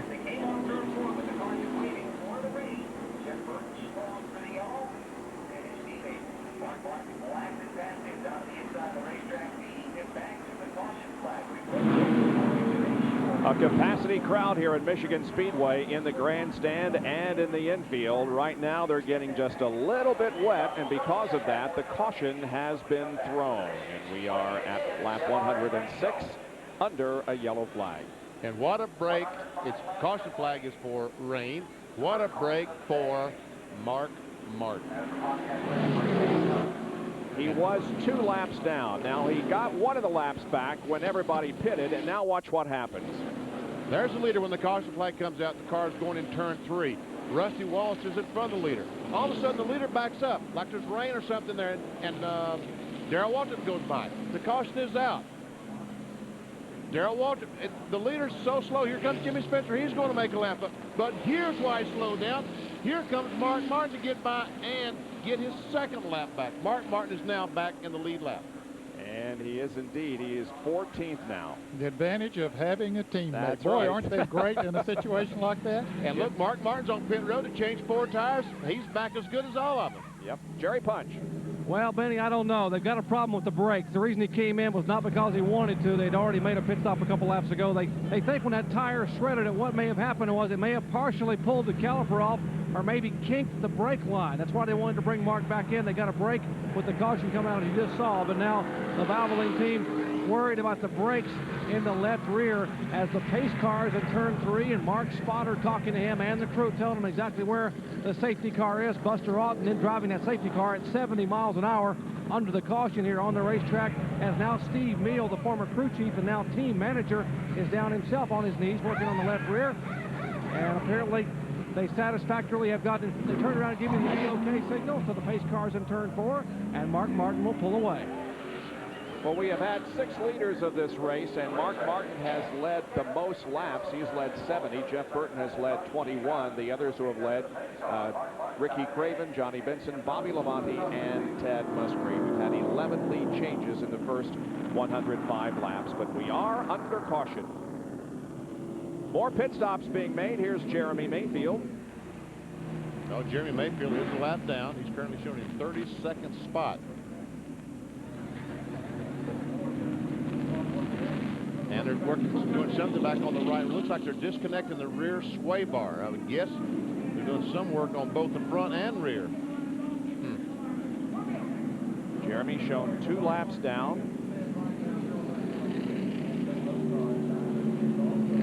And the work continuing on the car. They're working in the right front now, BP. I don't know what they're doing. Unless they're changing the shock absorber or something. Then we got the hood up on the 10 car. And he's made some contact. Look, pretty good contact on the right side of Ricky Rudd's car. Looks like he might have hit the wall. See all this back here? The tide is almost knocked off the quarter panel. And Mark Martin is also back in as they continue to work on that car. Well, they worked on the left rear the last time. Since they're in the rear of the field, they might as well go ahead and change 4 tires, Jerry. Manny, you're exactly right. They wanted to come in and change the other 3 tires. They have not yet changed. They're going to do a little body work here where the fender, left rear fender, and deck lids come together. It's buckled up slightly. They're also trying to figure out where all the brake fluid went. They're looking inside the car now. The wheel they took off. The wheel it took off had brake fluid all inside the wheel of the left rear. Now we're looking to put a filter inside the car. They probably will bring Mark Martin back in yet again. And Ricky Rudd makes a quick pit stop for the fact that they opened up the hood. John, what was the reason for that pit stop by Rudd? Well, Bob, early in the race, Ricky had a brush with the wall, and apparently that knocked the toe out on the right front and also might have pushed the rear end housing over just a little bit. They're trying to get that fixed, but they're not quite sure if they've been able to do that. They said after Ricky scraped the wall early in the race, the car just is not felt right to Ricky. So while they've got this opportunity with the caution, they're going to try and fix it. All right. Well, we got 17 cars on the lead lap here at the 108 lap mark as Jeff Burton holds on under caution at Michigan.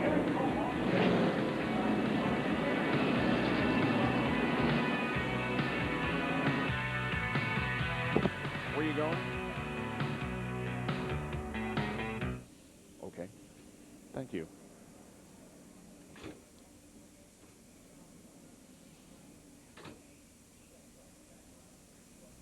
Yes, sir.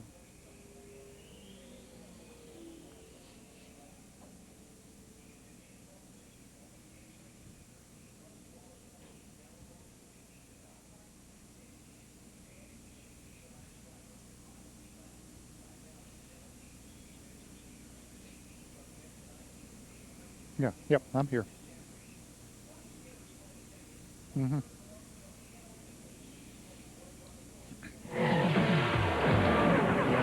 He does that almost every time. Yeah. Yeah, he had a slow pit stop, but still he didn't lose any time on the racetrack.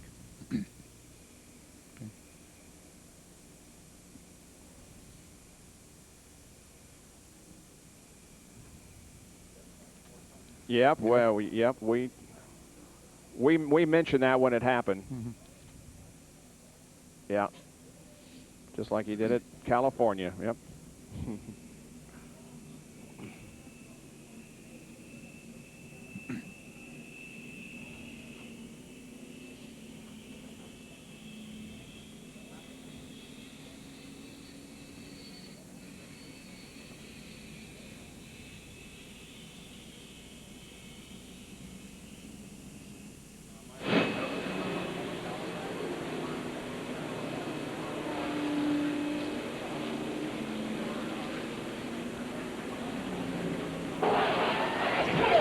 Track facts are brought to you by Quaker State, the quality your car deserves. We talk about fuel mileage and how many variables there are. A lot of things can be changed before the race even starts. We showed you this morning before the race began about the jets inside the carburetor, the rear gearing, or the timing. And during the race, the calculations here in the pits are critical to be able to use every single ounce of fuel. But one variable we haven't discussed, and that's what happens inside the car, in the cockpit. What can the driver do to save fuel? Well, let me show you the same thing you do on the highway when you're driving in bad weather. You take that throttle foot and drive like you got an egg under it.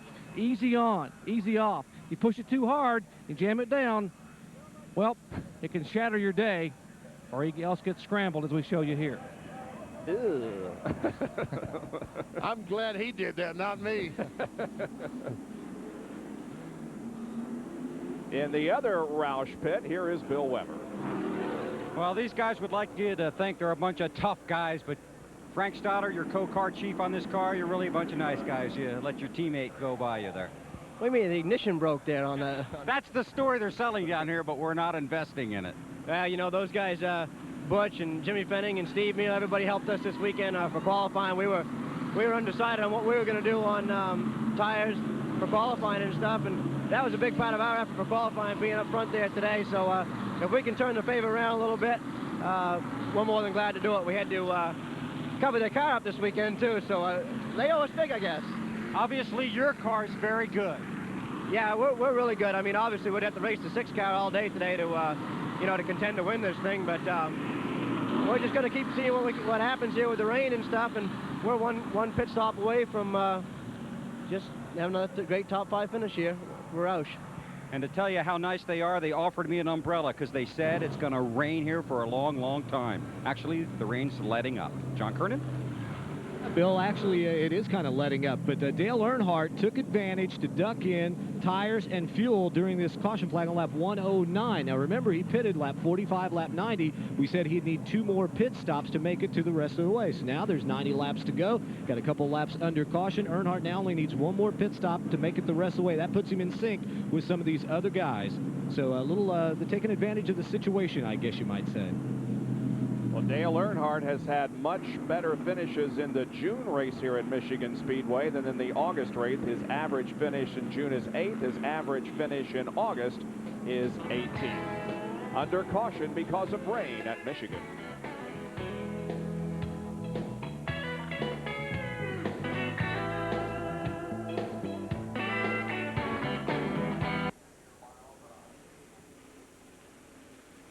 Shot yes, of yes. Oh, don't. Yeah. He just wasted a good egg now. Doggone it.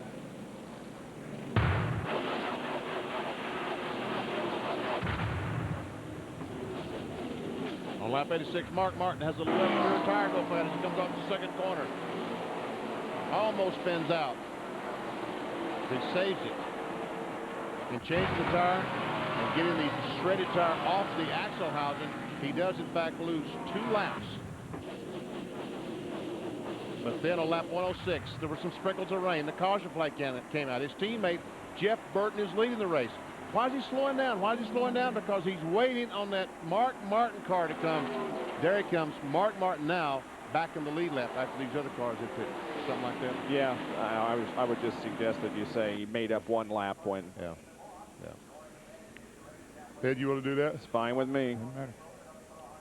I did the last time. Okay. You might be able to add something to it. I did the last time. Okay. What did he do? He's going to replay his entrance to the pits. So in case he does, why don't you do this? Yeah, he doesn't deserve to know. Oh. I'm convenient as my buddy. I'll take my headset off.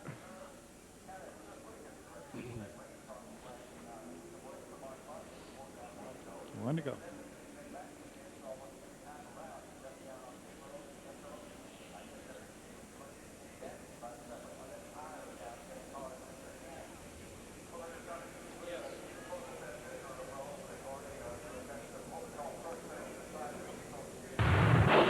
Still under caution because of rain. Here's what happened on lap 86 as we take a look at the highlights so far.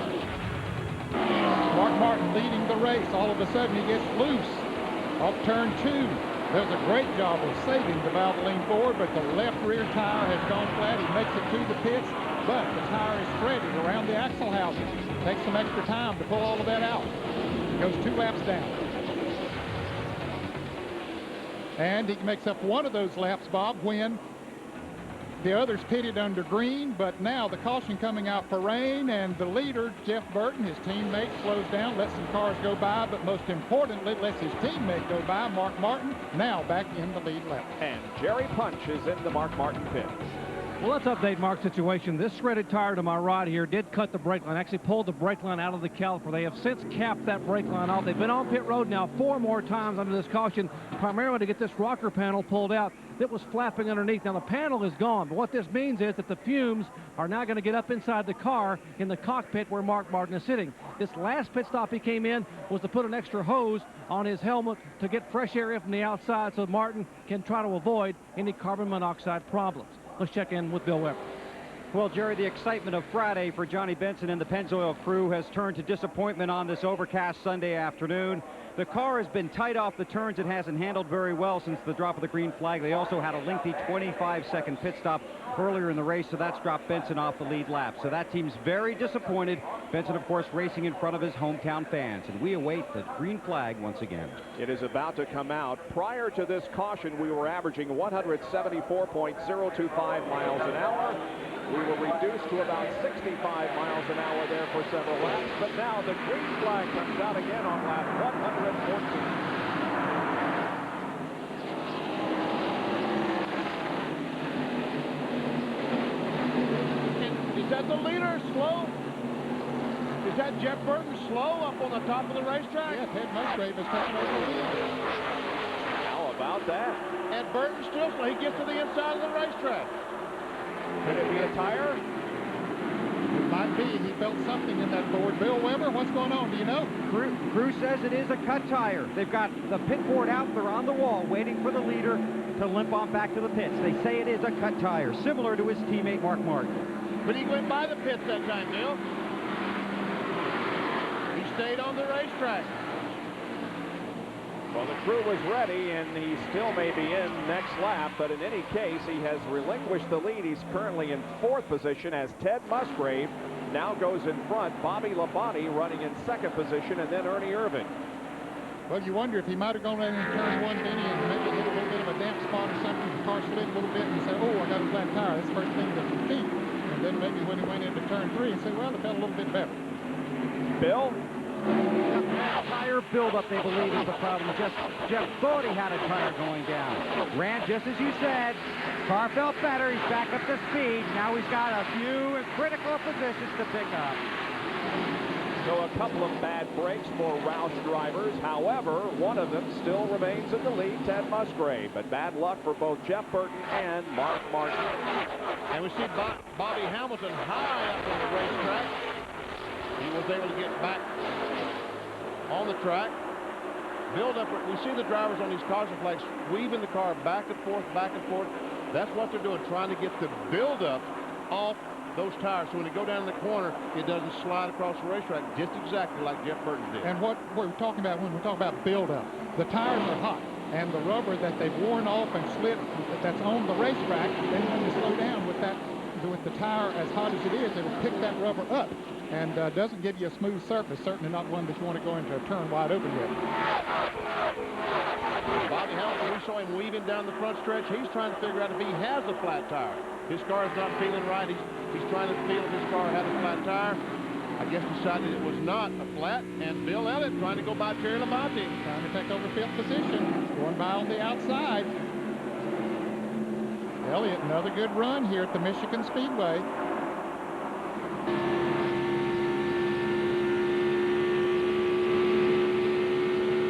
Meanwhile, the 99 car has gone by Ernie Irvin to take over 3rd spot. So Burton begins to pick off the positions that he lost there when the green came out. He's about 1.5 seconds behind the leader Musgrave.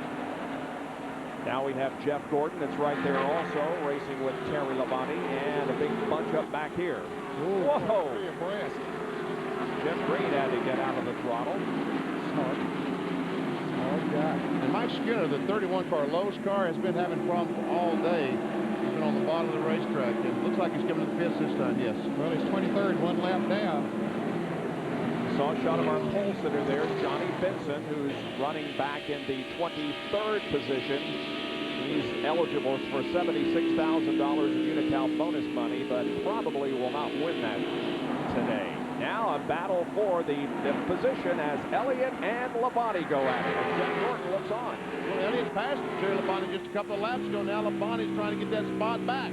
But Elliott does maintain. That lets Jeff Gordon drive up on the outside of Terry Labonte. Might take that spot away.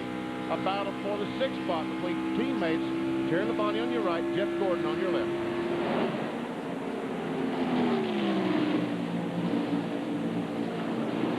Indeed, Jeff Gordon takes the spot away from Labonte.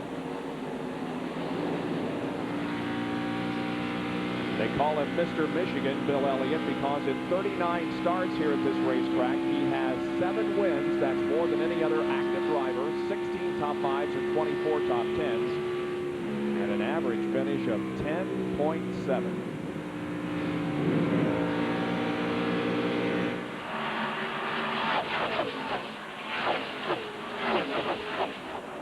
Bill's best finish of 1997 so far was here in this race in June, where he was runner-up to Ernie Irvan. Looking back from Bill Elliott's car to Lake Speed. There's Gordon going to the low side of the track. And Jeff Burton going in the 2nd spot, or trying to go in the 2nd spot, is Steve Grissom trying to maintain that position in that lead lap. Ooh, but it's going to slide high. Bobby Labonte going to try to drive back under it. Boy, he went into that 3rd turn, did it? Awfully hard, Jeff Burton did. Well, that's why you were talking about, though. He took the low angle into that turn, and when he came out, the car pushed on him. Exactly. Last time by, Buddy Parrott radioed Jeff Burton and said, Jeff, you have got to get back and take the lead. The bottom could drop out any minute, Jeffrey. You got to push the button now.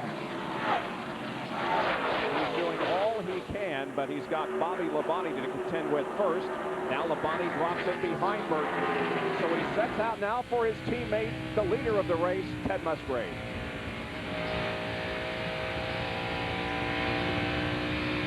As we come by, we'll see what the difference between 1st and 2nd place is, as Musgrave looking from Bobby Labonte's car.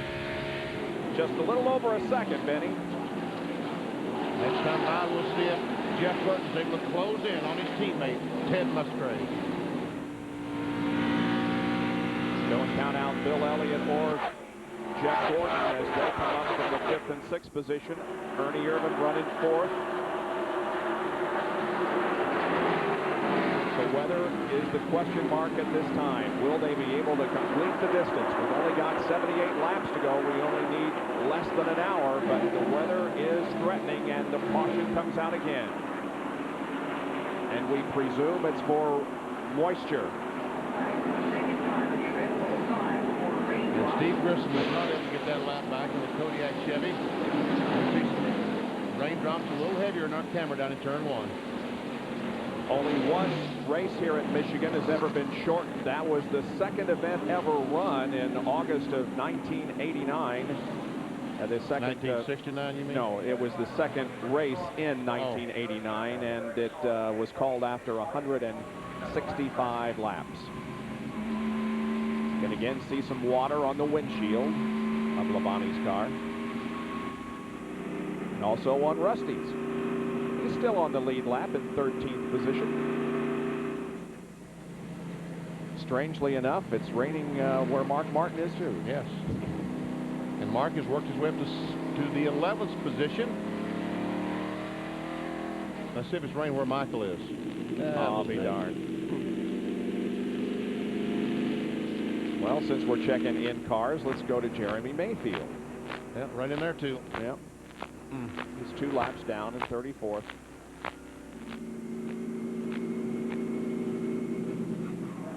Well, it's not that quite that dark here, although the clouds are moving in. I got in front of the camera there. That's what happened there. Caution again at Michigan because of precipitation. It's Ted Musgrave in the lead of the DeVilbiss 400.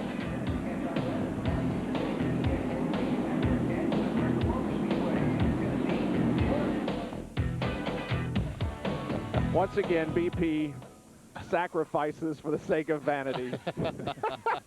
He said he got in front of the camera. Oh, when Mike turned the screen blank, had to come up with something, you know what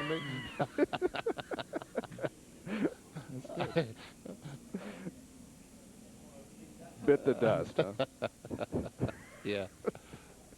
Oh, I'm sorry. Okay, thank you. Yep. What I was pointing to there, Terry Labonte and DJ were side by side as they came to the line, and apparently, according to the time up there, Terry beat him by 100 for the second. I mean, they were, I don't know, I looked down and I thought it was the other way around, but that's how close they were. Huh. Wow. Racing for that position, thinking what could be the last. Yeah. Wow. That's interesting, yeah. I guess NASCAR had that well.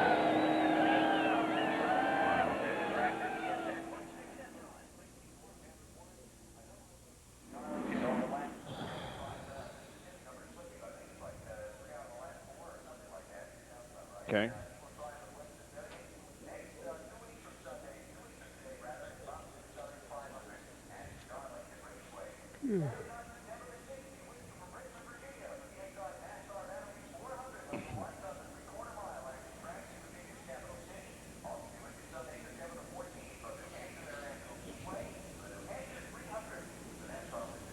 How's the weather in Wisconsin? Of course, they run in the rain, don't they? They will there if it doesn't rain too much.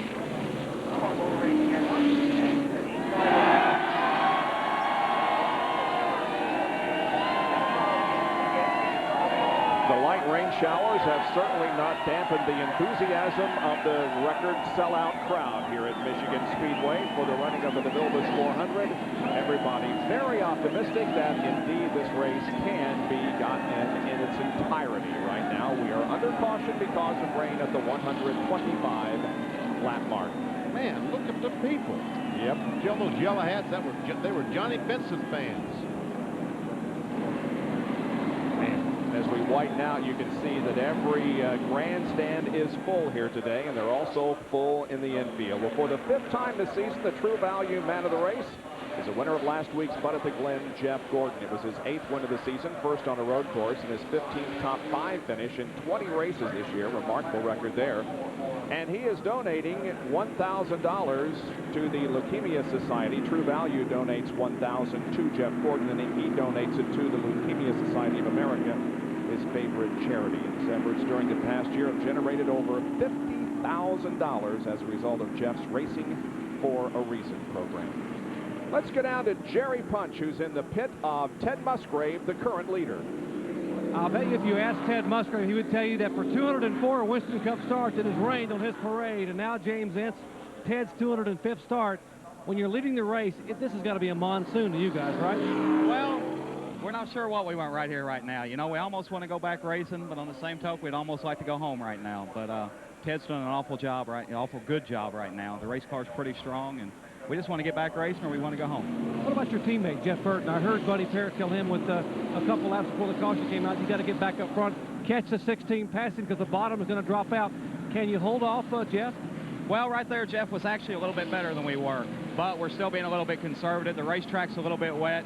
We don't want to wreck our stuff. Right now, we got 60-some laps to go, and we're planning on racing to the end. So hopefully they'll keep doing that mentality, and we'll get to run the whole race, and we'll have better tires when it's over. What about the third member of Team Roush? I mean, Steve Mills came up here a minute ago. He's the team manager. Said, hey, guys, I got some mixed emotions. I'm trying to get Mark Martin back in the thick of this thing. Yeah, he's got a weird thing going there. As a general manager of Roush Racing, he wants a 16 car to win the race, and he's kind of praying for rain right now. As heading up the 6 car today, he's kind of hoping it'll go green because they're racing for a championship. So he's got a weird thing happening. Well, let me ask, Steve, get in here. So let me ask you now, as team manager, you got a lot of mixed emotions right now, thinking about trying to win a race and maybe getting your guy Mark Martin not only back in the points, but back at running for a championship. Yeah, I'm going from one hat to the other.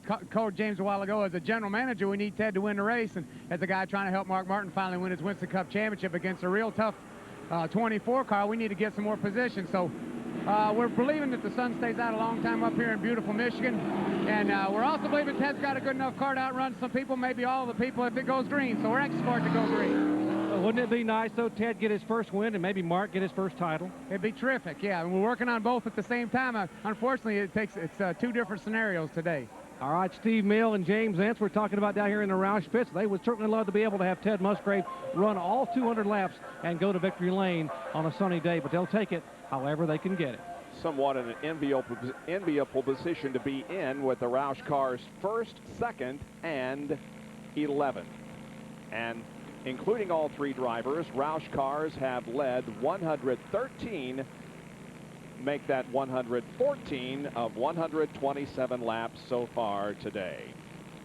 We'll take another break and be back with more from the Michigan Speedway, where the caution remains out.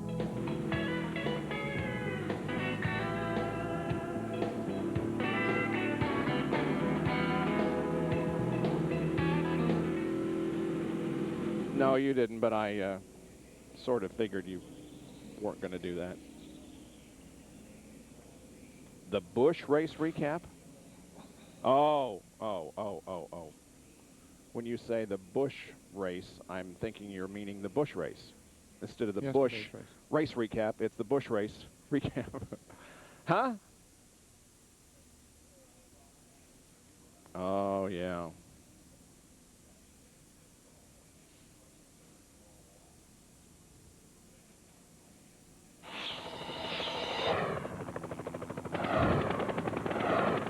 Ain't that something?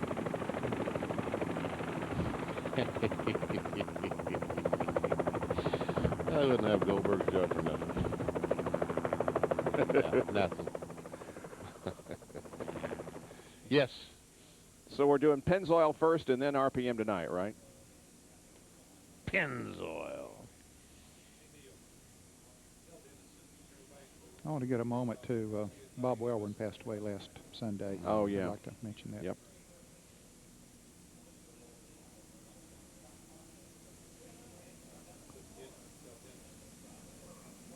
He bought dinner.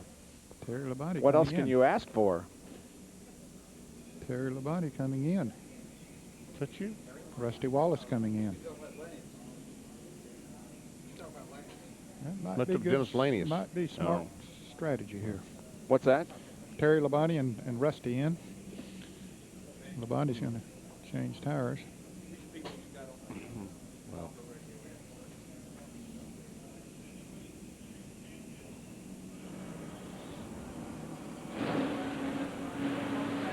Well, through all of the bad weather, the rain and the low ceilings, the Pennzoil copter cam has stayed up there all the time and continued to bring us these shots from high above Michigan Speedway. There it is. Thank you guys for hanging with us during all the inclement weather.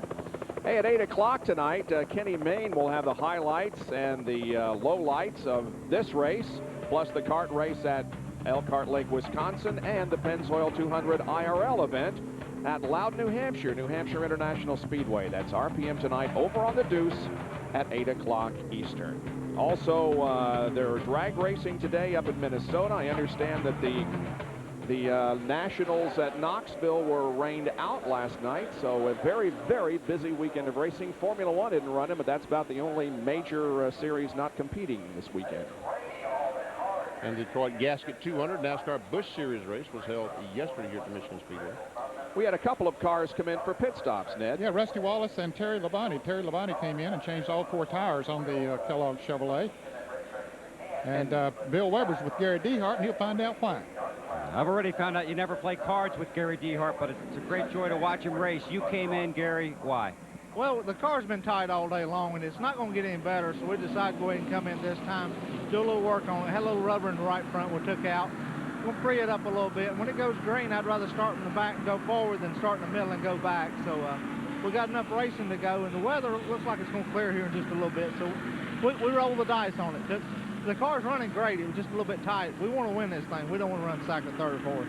Coming to the last caution, Terry raced Dale Jarrett very hard. for that one critical position just in case it did end now. Now you just gave up all that track position. Well, you know, Bill, things change as the race goes on. You know, we didn't know how long the weather was going to be here.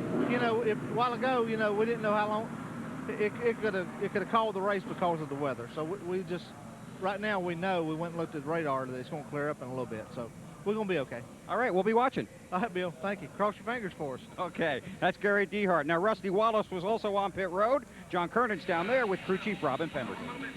Robin, we saw you come on pit road just then. Why?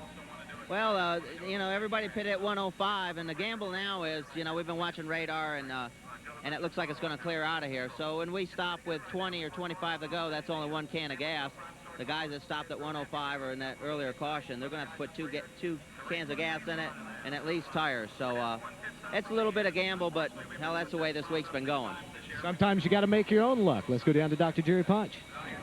All right, what do you do when the crews have a break on pit road? They start feeding the crowd, and the Skittles crew are throwing packets of Skittles toward the... How about a packet for our camera near Corky Corcoran? 1 packet for Corky. Here we go.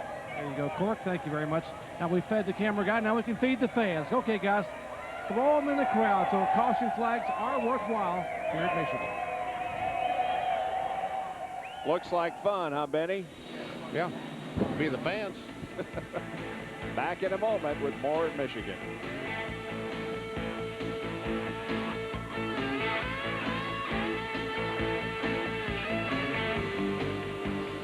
Okay. Baseball.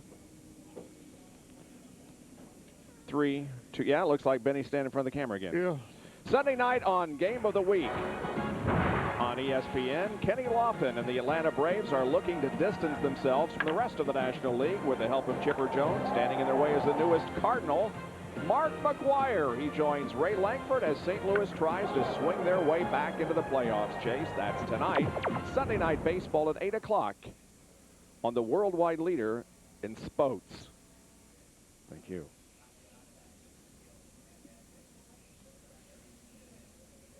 Please. 19 of 130, 12 lead changes to, okay, all right. Oh, I thought you were talking about the race recap. I was talking about yesterday's race. Okay, there have been 6 leaders then, huh?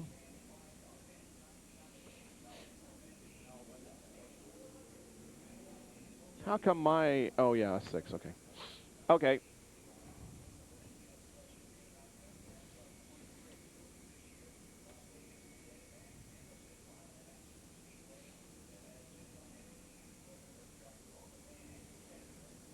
They checked the radar, and it's going to move out of here. That's good. Yes, it is.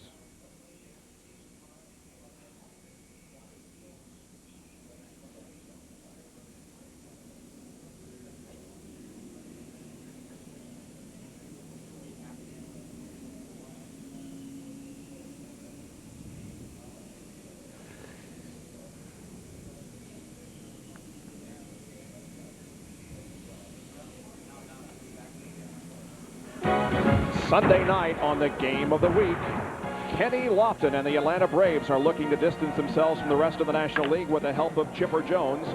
Standing in their way is the newest Cardinal, Mark McGwire. He joins Ray Langford as the St. Louis Cardinals try to swing their way back into the playoff chase. Sunday night baseball tonight at 8 o'clock here on ESPN. Under caution still because of raindrops. Let's take a look at the Busch race recap. The leader is Ted Musgrave. He has led 20 of 131 laps. We've had 12 lead changes, 2 cautions for a total of 16 laps, and the average speed is now 145. It was 177 before the rain arrived.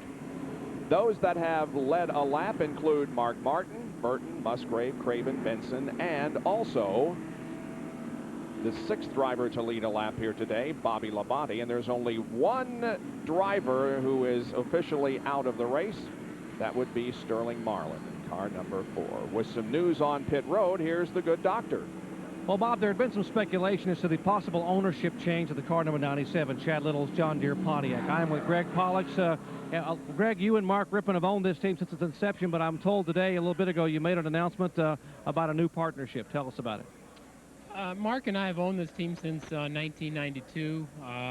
You know, Mark's still playing for St. Louis. Has some other things that he wants to do.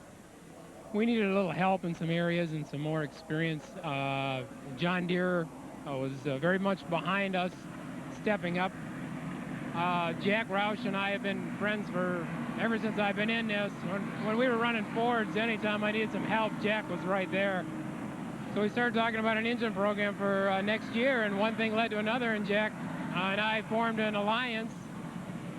Jack will really call the shots. There are a number of things that I'll do still running the 97 team, but I'm also going to assist with the other 3 teams as well. Now, the word is that this team may stay as a Pontiac. He has 3 Ford teams, or have you decided what the car make will be, and what about John Deere's involvement for 98? Well, there's going to be an announcement pretty soon in terms of the sponsor and the manufacturer. I wish I could tell you. I really don't know. We're still working on some details. There's some things that have to be worked out. We signed the agreement yesterday in terms of a transfer of ownership, and it will be, the new team will be actually RP for Roush and Pollux, but Jack's really going to control things, and we just don't know right now. I mean, it looks real good for Deere to be back, but we don't know in terms of what the manufacturer will be. All right, Greg, thanks for that information. That's the news, and what normally follows the news is the weather. So why don't we check in with our resident meteorologist, John Kernan. Jerry, I don't need the radar to tell me that it's only kind of sprinkling very lightly, but let's take a look at it. It's very encouraging. Right in the middle of the green, you can see is where the racetrack is. To the west of us, look at all that gray. Gray is good. Gray means dry weather. So, yeah, I think we're going to be okay. This image is about 15 minutes old, so another 5-10 minutes, this stuff should be out of here, and we should be good to go the rest of the way.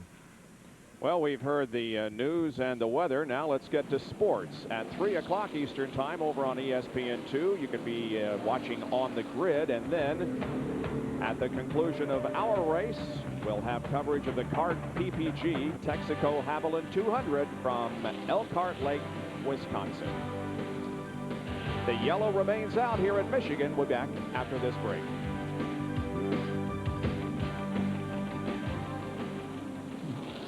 Everything you ever wanted to know. Hey, John, that's why they call it RPM. You're the resident professional meteorologist. Oh, brother. That was a stretch. Oh, yeah, that's good, Jerry. I'll have to remember that. Well, it's raining. You got to do something down here, guys. Yeah, this is true. Anybody care for a Skittle? Hey, I got me some cookies in the NASCAR truck while I was there. Well, I'm full of Skittles right now. Okay, Mikey. Okay, well. Run some of those Skittles up at the booth there, John.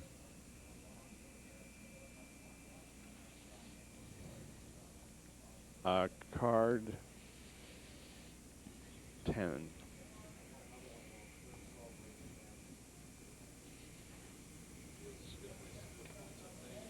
Can I do a little news? Ned needs to do something here, Neil.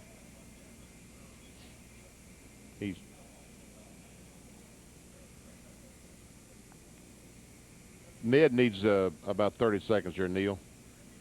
Ned does. About 30 seconds during this next deal. Or Next segment. segment. Next segment.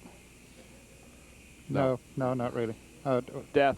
Bob Welborn passing away. I think we need to mention that. And he's a member of the NMPA Hall of Fame. And going in the NMPA Hall of Fame in 2 weeks is Buddy Baker, Neil Bonnet, and Jack Ingram. Good. And the answer to your question, Mikey, is no. Doggone it. Yes, sir.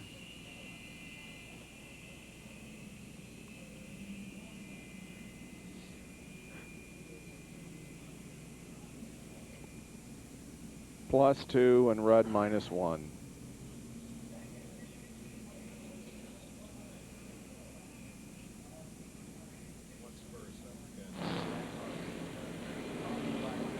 Pace car continues to lead the field at about 65 miles an hour as we await the shower to move out of the area. 134 laps have been completed.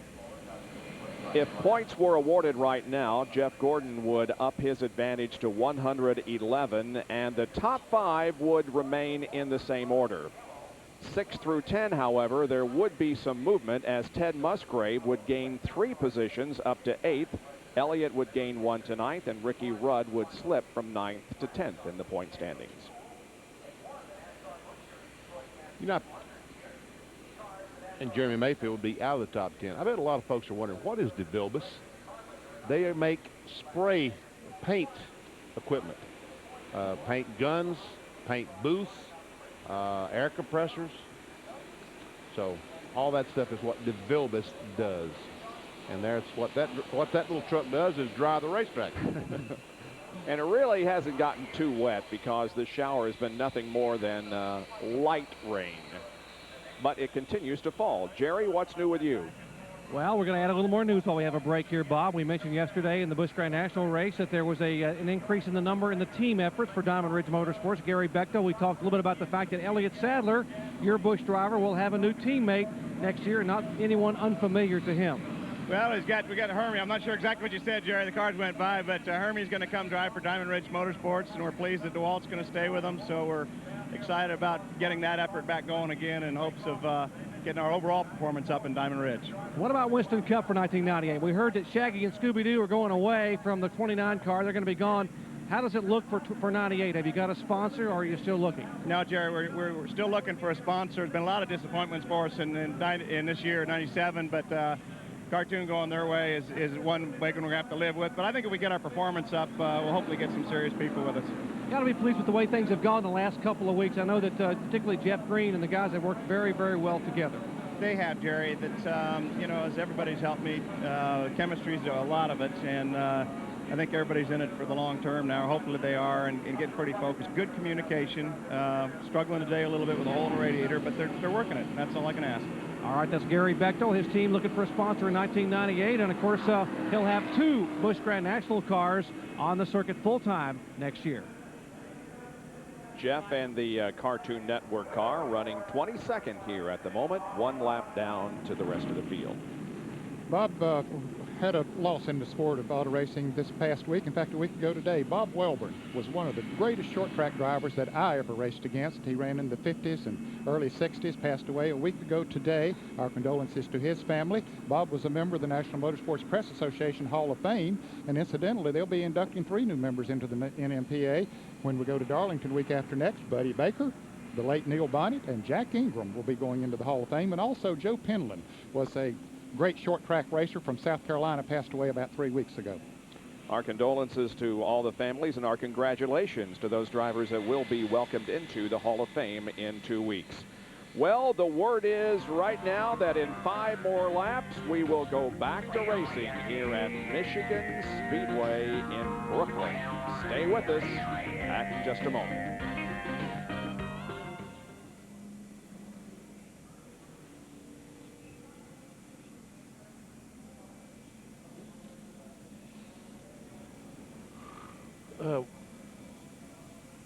We're getting to the point right now, somebody's going to try to come in and Not stretch. really. Can somebody run 60 laps? We're not going to do pilot pin no. soon. Didn't Rusty run 63 or 4s around here one time? Sounds like billboards to me. Nobody's gone that far today, but nobody has needed to, so who knows? Okay.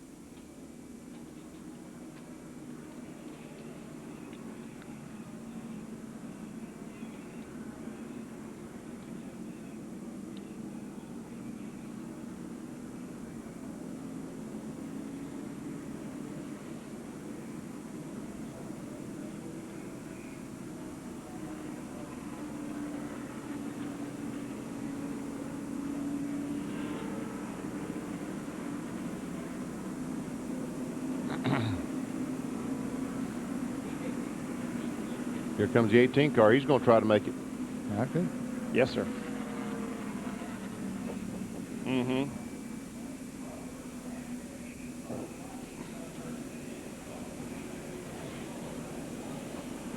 Okay.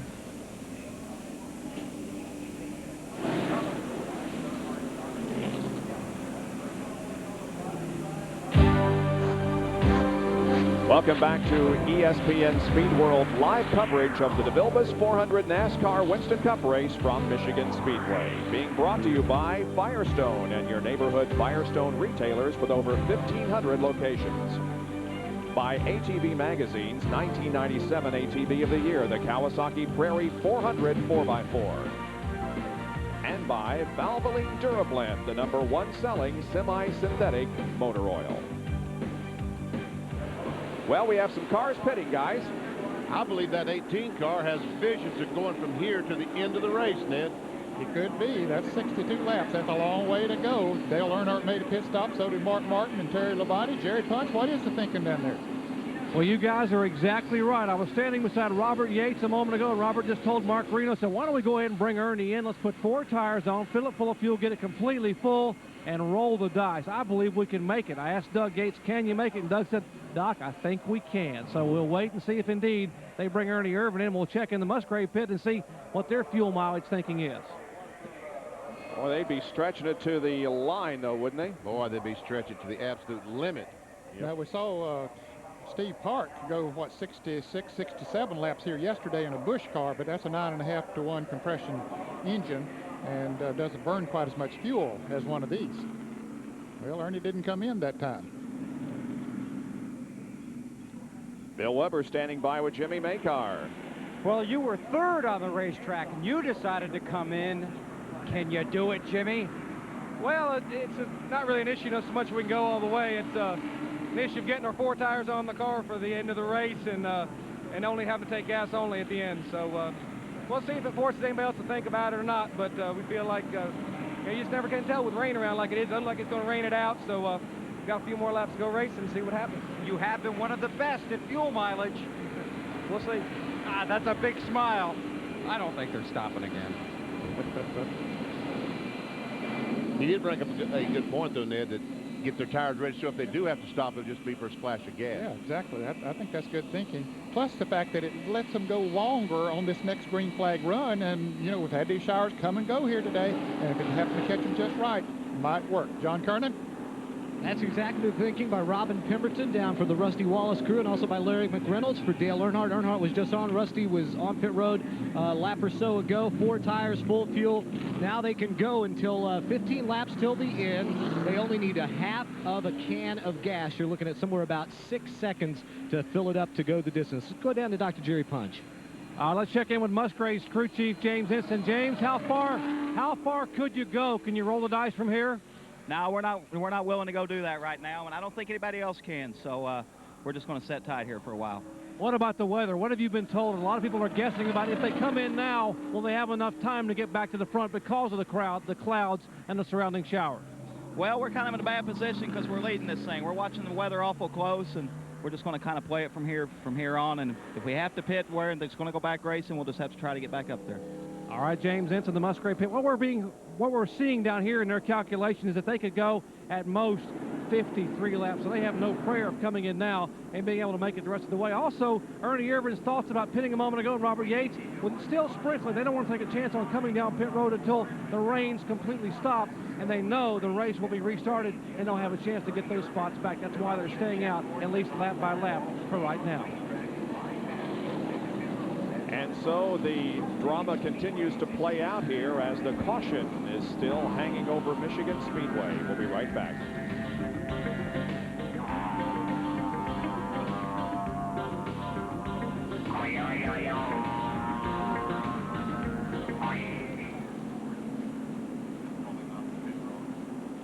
Who's Bonnie?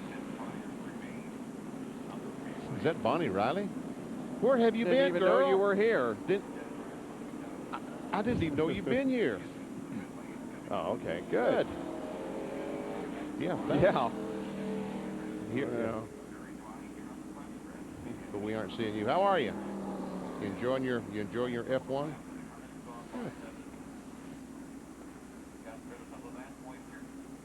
Yeah. Oh, you did, huh? Thank you.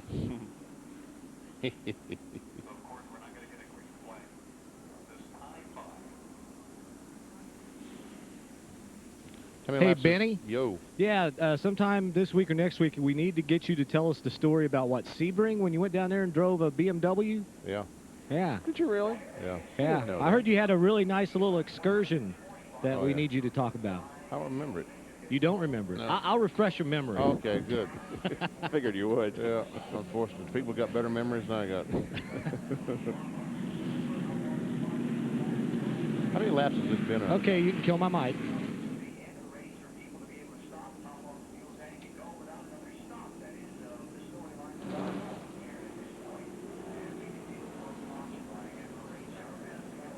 The DeVilbiss 400 NASCAR Winston Cup race continues to run under caution here because of rain. You can see that there are still some raindrops falling, but it's not a hard rain at all, and the track is not very wet, so it shouldn't be too long before we go back to racing. I'm telling you, you take all the raindrops that's fallen on this racetrack, and they would fill up a peck bucket.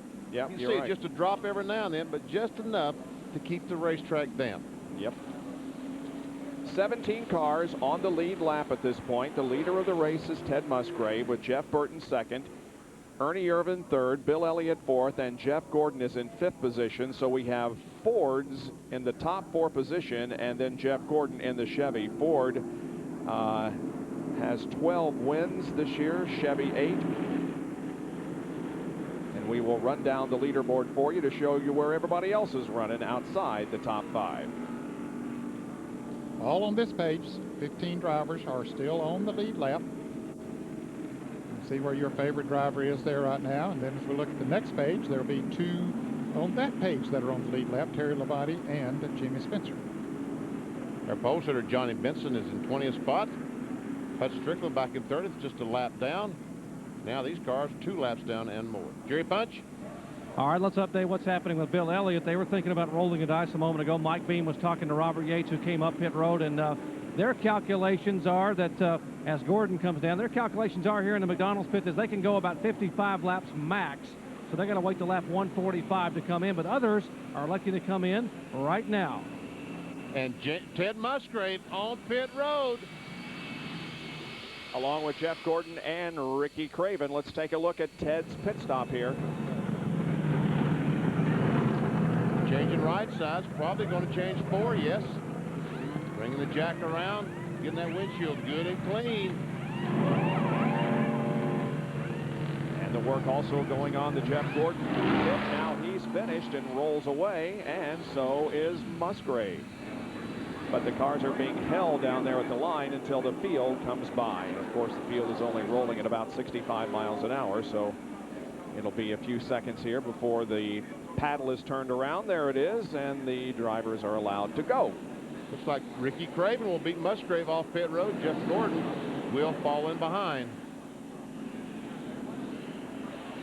Ricky Craven had pulled up to the line first. Apparently he didn't change all 4 tires on his Bud Chevrolet, and so he had beaten Ted Musgrave back to the line, and they held him up until all the other cars went by. That's another car that may be gambling because he changed 4 tires on this caution flag when the rain started. He's in now for fuel, so he must be thinking about trying to go the rest of the distance. We got 59 laps to go in this race. 141 have been completed. And Jerry Punch has another comment. Boy, they are really going to roll the dice here in the Musgrave pits. They just told me that will be their final pit stop of the day. And what they're thinking is this. They've got it full of fuel. They know they can only go 52 laps under green, but with the caution still out, if they get 7 to 9 more laps of caution, that will have been their final stop of the day. Dale Jarrett has come in for a stop. He continues to roll down the pit road at 65 miles an hour, now stopping. Well, you wonder why he would stay out there that long when the others come in, because he's giving up a lot of track position. If he's going to come in, why not do it earlier? Maybe Todd Parrott figured out, okay, we need to stay on the racetrack 1 more lap if we're going to have a shot at going the rest of the way. I don't know. That's just my speculation, but that's the only thing I can think of why they didn't come in when the others did.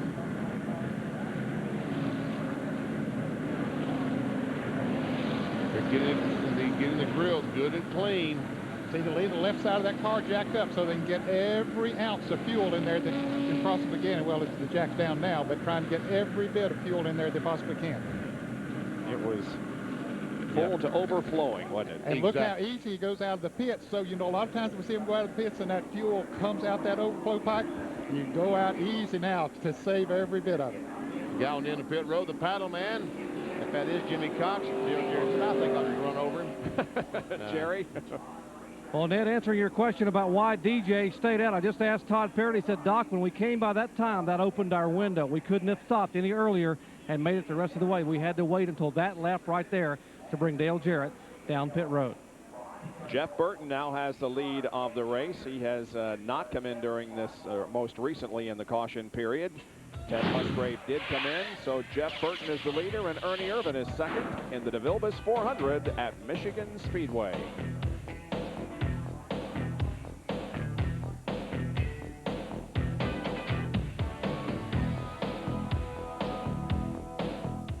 Those fades to black are very, very dramatic. I like those. Dennis. Dennis. So Dennis have no recourse since he paid last night, huh? Poor Dennis. Mark Martin coming back in. I think we'll see more of them come in now.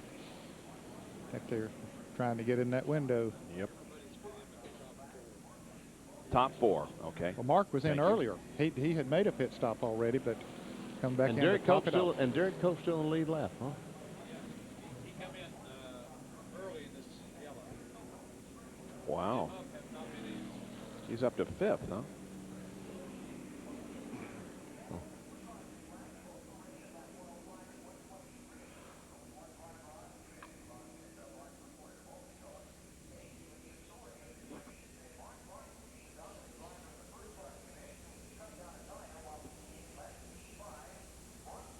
Well, I'm getting the point now. I wish it'd rain or quit. Yeah. There's no reason to run them under caution for the rest of the race here. How long have they been under caution? 124. Because of rain. 124. Oh, yeah. So almost 20 laps, coming up on 20 laps. 30 minutes.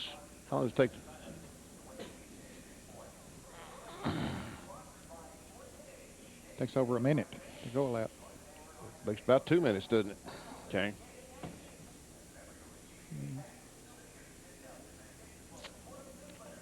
At 60 mile an hour, it'd take 2 minutes, so. That's Langley Speedway, isn't it? Hmm? Yeah.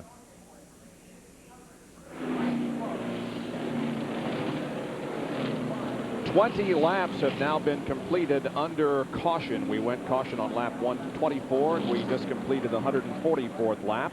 And the yellow light remains on top of the pace car, flashing. Well, let's remind you about some more racing coming up this coming week. The NASCAR Goodies Dash Series rolls into Langley Speedway in Hampton, Virginia. You can see it Wednesday at 10 o'clock Eastern Time, 7 Pacific. Will Hopgood, third in the driver point standings, as the defending champion of that race. It was taped, I believe, last night and will be on Wednesday at 10 o'clock Eastern Time. Mike Swain Jr. has won back in the spring, won 4 in a row Goodies Dash races. Brian Sockwell has won a couple of races in the Goodies Dash, and Charles Powell III won a Goodies Dash race. There's our leader, Jeff Burton. Is he going to stop? What do you think, Bill Weber? Is he going to stop? They're thinking about it, Benny. Actually, their window will not open until there are 145 laps complete. And then when that window does open, well, it's pretty tight. I don't think you could get through that window, Benny. Their fuel mileage is not as good as some of the other guys down here. But when he does come in, which should be after lap 145, hey, that's the sun coming out up there. And Weber, 145 is this lap. Okay, well, that would be complete. So then he'd come around and maybe come in after, before he completes 146. But what they're concerned about is they absolutely, positively must top it off. So when Burton pits, they'll change the tires and they'll put in the fuel, and then Buddy Parrott will stand in front of the car to make sure the fuel is totally full. The 28 car and the 94 pedaling down pit road toward Jerry Punch. Well, I believe the window down here for Ernie Irvan's big enough for Benny as Ernie Irvan comes down pit road, and that breeze you just felt a moment ago was the window opening for Bill Elliott as well. So both Elliott and Irvan will come in this lap as they will take the tearaways off of Ernie Irvan's Texaco Havoline Ford. They will change all 4 tires. Likewise, very important to get it completely full of fuel. Left side tires, as it gets lighter and lighter and the sun tries to peek through. 1 can of gas going in Bill Elliott's car. Second can now going in Ernie Irvin's car. As now Ernie is down and away, and they get Elliott's car completely full of fuel. And they put a little tape on the front of McDonald's Ford, and now he will slowly make his way back down pit road. And we saw him putting tape on McDonald's Ford. Evidently, it's cooled out. We're in a booth. It's air conditioning here. The temperature is constant, but evidently it's cooled it down a little bit on pit road. And they feel like they can have the water temperature a little bit more, because that water on the front of the car, that tape on the front of the car, will help downforce. And that's so you don't push off the corners. They were trying to do a chassis adjustment with some tape on the 94 car. Hey guys, is it cool down there? Ha! Yeah, Benny, it's pretty cool down here, especially, you know, when you got this cool fire suit on. Oh. At least somebody told me it was a real cool suit I had on. So. Oh, okay. Doc, is it cooled off down there or not? Well, it's gotten a little bit cooler down here. It's just quite muggy and quite humid. And Mike Beam, we saw him putting tape on the grill. Was that more tape or just putting something back? Well, we just put a little bit back, Jerry, but we added a little bit more to it. The car, you know, we started so far back and we changed to the first time. We was fortunate to get that caution. But, you know, we're just going to see what happens here. The temperature's running pretty cool, you know, so I think for the sprint there, I think it'll be fine. This morning in the garage, I heard you tell Bill, we're really going to put the gear in the car so late in the race you can jump in the throttle and run with them. You finished second here in June. Do you have enough gear? Do you have enough oomph for the last few laps if we get back to green? We definitely got enough gear. You know, the car's driving well. You know, like I said, we had to use the stuff up to get back to the front. And Bill's doing a great job. Ernie and his guys built a great motor. And so we're just going to see what happens here. If they keep running caution here, we can make it. You know, we gambled to stay out there as late as we could. So, you know, I think we're just going to roll the dice here and see what happens. All right, from Bill Elliott to the brothers Labonte. Let's go up to Bill. And they both stopped for gas. All they did was top off and headed back out. So you can count on the 18 and the 5 both being able to finish without another stop for fuel. And now I believe the only two cars that have not stopped are Burton and Jeff Bodine, who has moved up to second position here. Derek Cope is third. Ken Schrader is fourth, and Rusty Wallace is in fifth position. We will set the field when we come back here at Michigan Speedway. The drivers have been told that if the weather continues to hold, they're going back to racing in about 3 laps.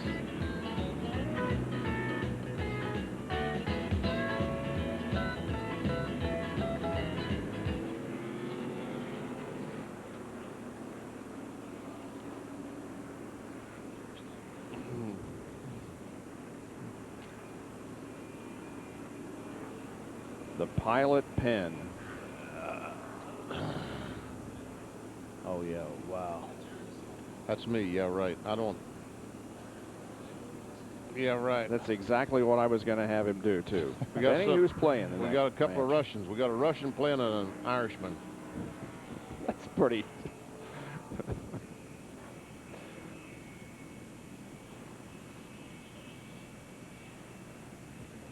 Gotcha.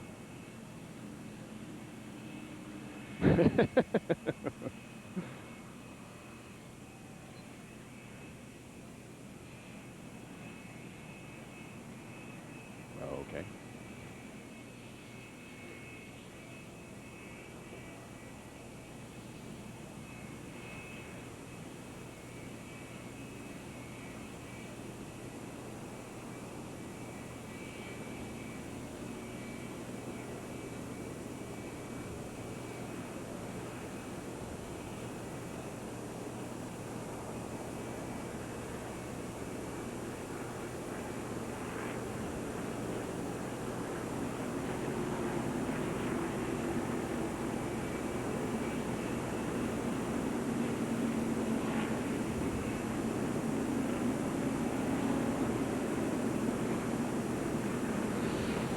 They said... Yeah, it said they had a hole in the radiator. They said they had a hole in the radiator. Pit.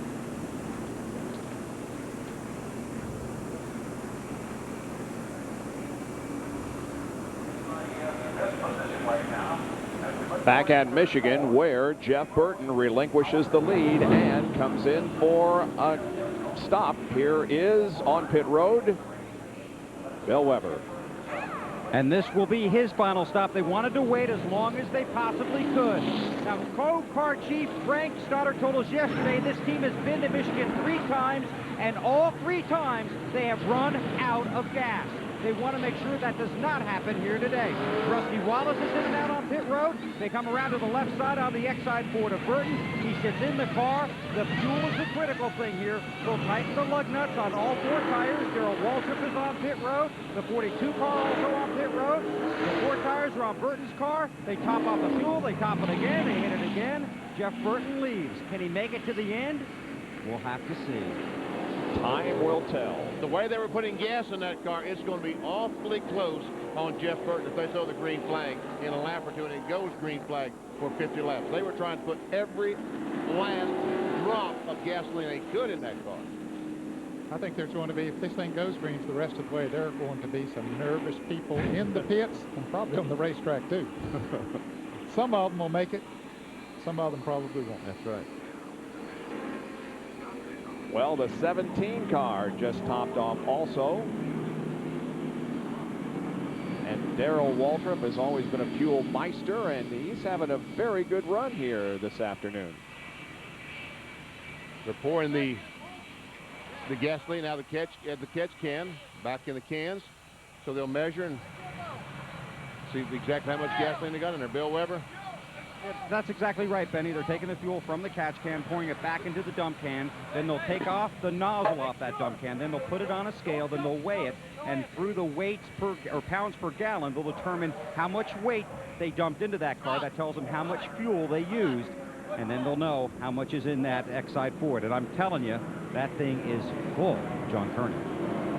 Hey, Bill, I was checking the radar at the NASCAR truck in the garage a little while ago. I talked to Jeff Hammond with Darrell Waltrip's team, and Jeff said if we make it under caution to 148, we'll top off. We can go the rest of the way. Of course, VW and them have always been known for getting really good fuel mileage, so that's why they came in and topped off. Also, Robin Pemberton has told me we can't begin to think about coming in and topping off until we get to about lap 148.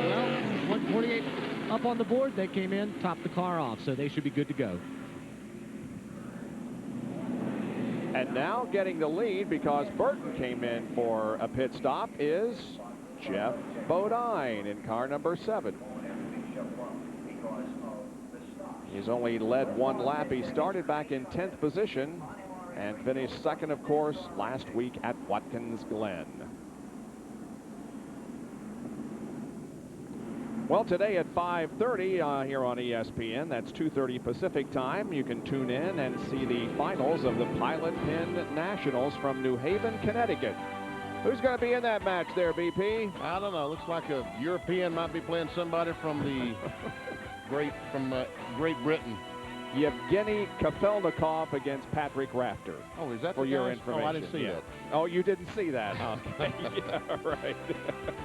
Anyway, that's at 5:30 this afternoon Eastern time. The raindrops continue to fall here at Michigan, further delaying the start or the restart of this race.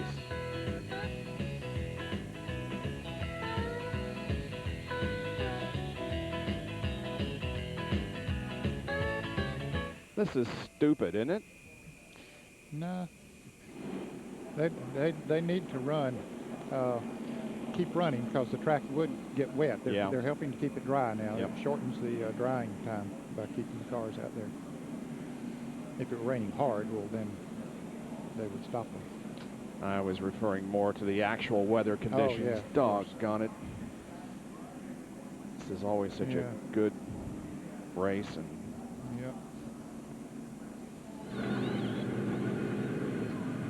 online. Yes, I will. 6A to be exact.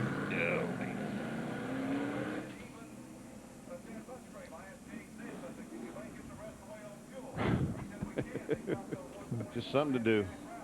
A little levity. Yeah. Break the monotony. You think we're bored, you ought to be in those cars. Sitting there chugging along in high gear. Yeah. Saving that fuel.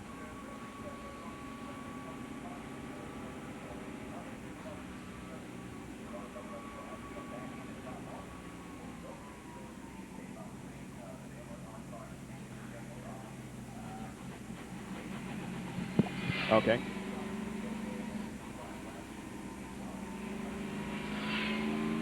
This is a Food Line onboard camera, Lenny.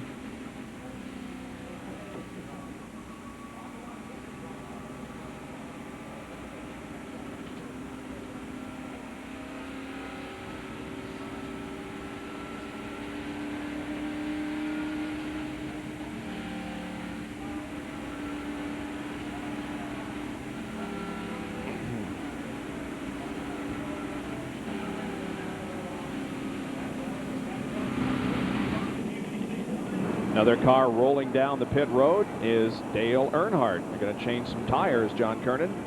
Going to put 4 tires on, fill them up with gasoline. Also put a little more tape over the grill. What that'll do, that will put a little more downforce on the front nose of the car so it'll turn a little bit better. The left, right sides are on. They come around to the left side, making sure that they get every drop of fuel in it. Chocolate Myers with the gas can. And the tires going on the left side. You can hear the lugs being tight. Now they're making sure that the tape is secure on the front of the grill. And looks like there might have to put a little bit more on it because it got it just a little bit askew. It wasn't exactly flush the way they wanted. So now they'll put a little more tape on that car. They don't have to worry about beating somebody out of the pits. He's the only one in the lead lap that's in the pits right now, so they don't really have to rush trying to beat somebody out. In fact, it's probably smart that they take their time and do everything the way they want it done. 49 laps to go. You mean 39 laps to go? He's right, 49 laps to go. Now, Earnhardt had only been running 45 laps on the green flag runs. Well, during the week, NASCAR Online provides the latest news on all 12 of NASCAR touring divisions, as well as NASCAR's top teams. Updated daily on NASCAR Online, statistics, race recaps, and previews of what's coming up. That's NASCAR Online at www.nascar.com. Got to fix my glasses. I thought that said 161 up there.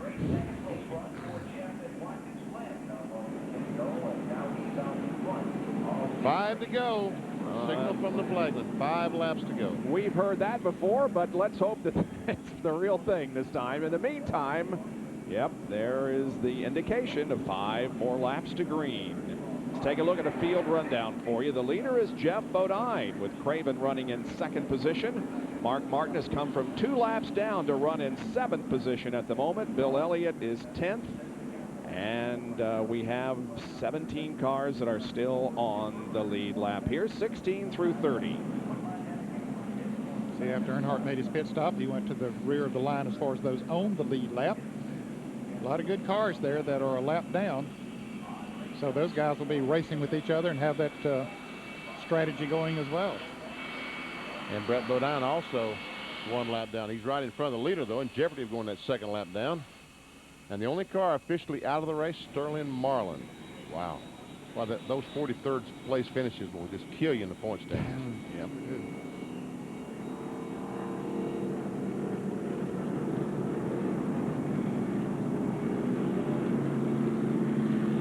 So the Irish Hills have been a little unkind here to us today in terms of rain. However, the radar indicates that the showers are moving to the east, and there is nothing to the west or the northwest from which the precipitation has come today. And so hopefully here in just a while we can get the green back out and stay that way the rest of the time.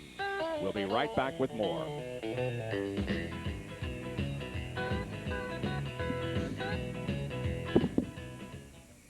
Yes.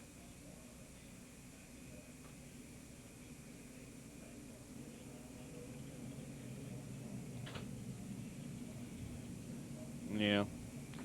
I've been up there too when that's happened.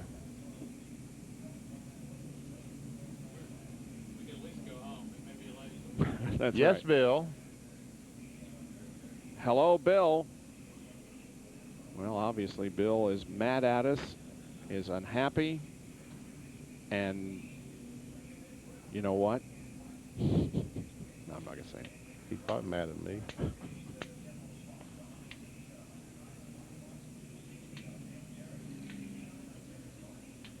Yeah.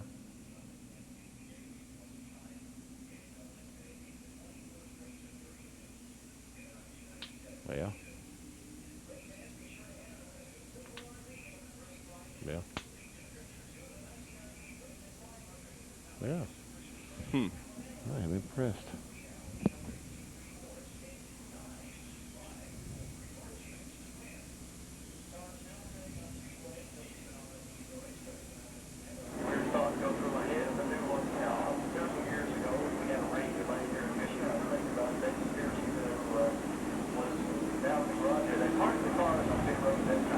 The huge crowd here at Michigan Speedway is staying with us so that we can get this race in its entirety. But right now, the caution remains on the racetrack.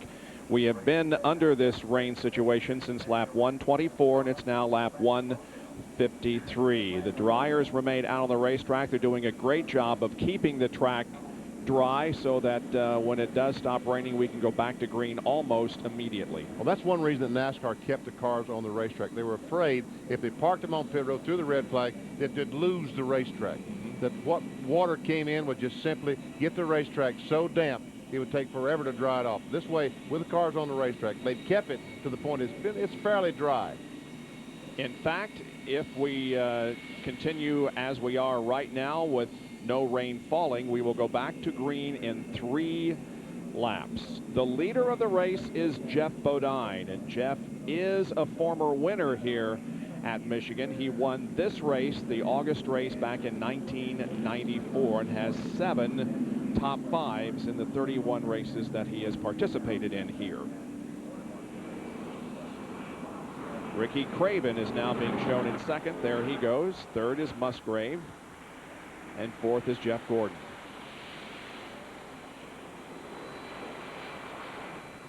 .46 laps. Right now, the next time might be 45 laps to the end of the race. At the end of this race, we invite you to turn over to ESPN2, where you can catch a NASCAR Shop Talk with special guest Jeff Burton. That's at 3:30 Eastern Time over on the Deuce. 2.5 laps or 2 laps when the cars come by this time. Until green flag racing. The Shop Talk will not run at 3:30. It will run at the conclusion of this race because we want to give you an opportunity to watch the race and see Shop Talk. So it'll be on ESPN2 at the conclusion of this race, not necessarily at 3:30, because needless to say, we are going to go over the scheduled 3:30 off time. 2 laps to go to green, and this time I really believe it. We're going to take a final break. When we come back, the green flag should be just around the corner.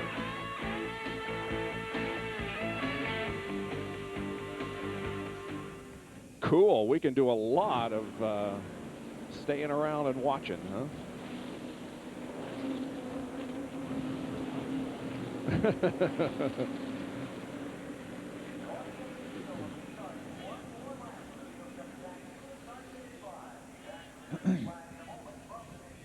Okay.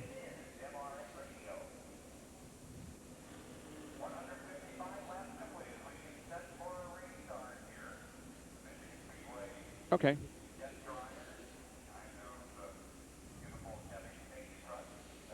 You're watching highlighted coverage of the DeVilbiss 400 NASCAR Winston Cup race from Michigan Speedway, the 21st race of the 1997 NASCAR Winston Cup Series.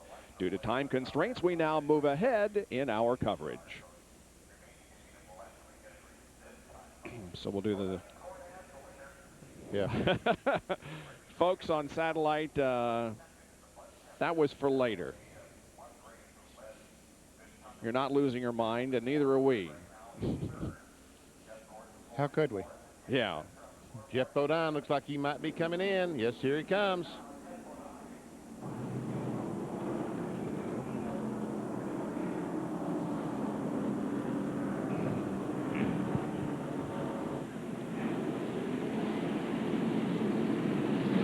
We're just one lap away from going back to green here at Michigan Speedway, and the leader, Jeff Bodine, has ducked onto pit road for gasoline. They've also made a chassis adjustment in the left rear. Jeff giving up the lead. He was the only car that had not pitted.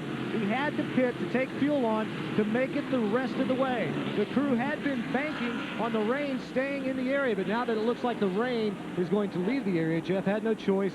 With one lap to go before we go back to green, he had to duck onto pit road and top off so he could make it the rest of the way. And that puts Ricky Craven in the lead. You can see that Jeremy Mayfield also made a pit stop, and he's getting those tires clean this time. That's exactly what we're talking about.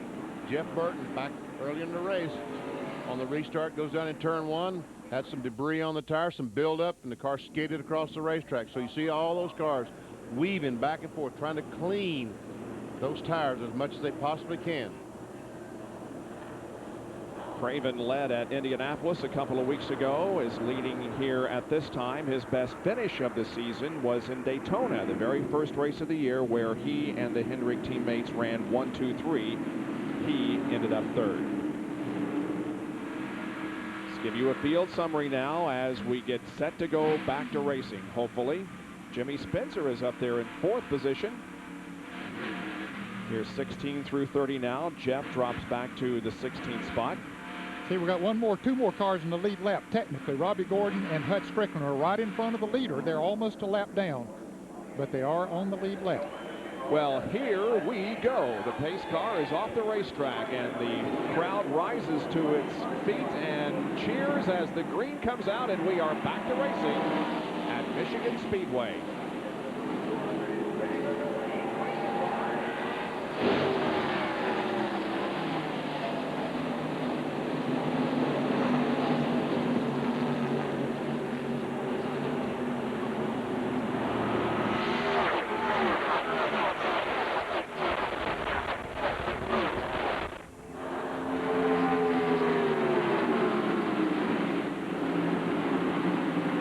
Musgrave is coming like a bullet in the 16 car. Dives down to the inside of Craven, trying to take the lead on the start finish on the front stretch. Well, Musgrave had a fast car before the long yellow, and he has a fast car after the long yellow. He takes the lead right at the line, and Craven goes back to 2nd position. That's Jeff Green now to the inside of Ricky. And also coming up on the outside of the racetrack is Jeff Gordon, who's running 3rd. Earnhardt and Wallace are battling back about the 14th, 15th position as Earnhardt goes to the inside. Here comes Darrell Waltrip.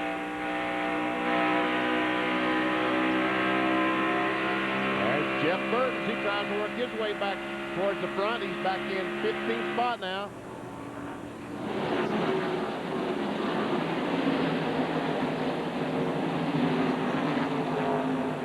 Look at Earnhardt go to the low side and almost go 3 wide through the corner. Johnny Benson has to slam on the brakes to keep from hitting John Andretti. A lot of fast cars back here in the middle of the pack as they try to move up. Late pit stops, taking on enough fuel to go the rest of the way.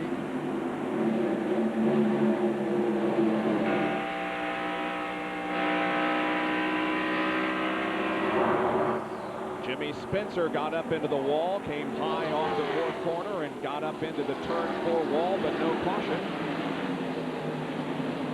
Slowing him down, though. Yes, he's flat on the right side of the Camel car. Has to be very concerned. Is the fender in against the tire? Let's see if we can see what happens. There's he is on the left side of the screen, and Joe Nemechek coming up behind him as they come off the turn, and wow, he got into the wall pretty good. Sure did. It was more than a brush of the wall. He hit it pretty good. Another angle from our speed shot located just off the 4th corner. There it is.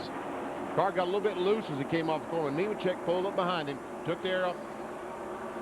And Wally Dallenbach is slow down the backstretch, and depending upon how fast he's going and where he is, we could have a caution if he doesn't make it all the way around. He's music to Robbie Gordon's ears because right now he is still in front of Ted Musgrave, the leader. Yep, still has the lead lap in 18th position, running ahead of Musgrave. Dale Jarrett trying to work by the 96 car David Green. Caution flag is out as for the 46 car, I'm sure. Yeah, you saw the guys up on the track flash by Dallenbach, who's very close to being stopped if he isn't over in turn number 3. And so the caution is out on the 162 lap. And Robbie Gordon stayed on the lead lap and now gets to go all the way around. So that'll make 18 cars on the lead lap. Puts Jeff Gordon in second spot, right behind Ted Musgrave, the leader. There is Robbie as he goes all the way around the racetrack now. Did a good job of staying out there. A little bit of tape on it. You want me to come in this time? Get caught up good. Get caught up good. Catch the pack first. I don't know if it's open yet. Not open yet. Step 4. Robbie confirming that the pits are Caught up. Keep digging, my man. Keep digging. open. Did a hell of a job, Rob. Flying there. Like, might as well put new tires on. Hell, we just did last. Felix said put some good I know, tires but that on. one They're thing going to got be last. about 4 laps on them under the green, and they're a good set.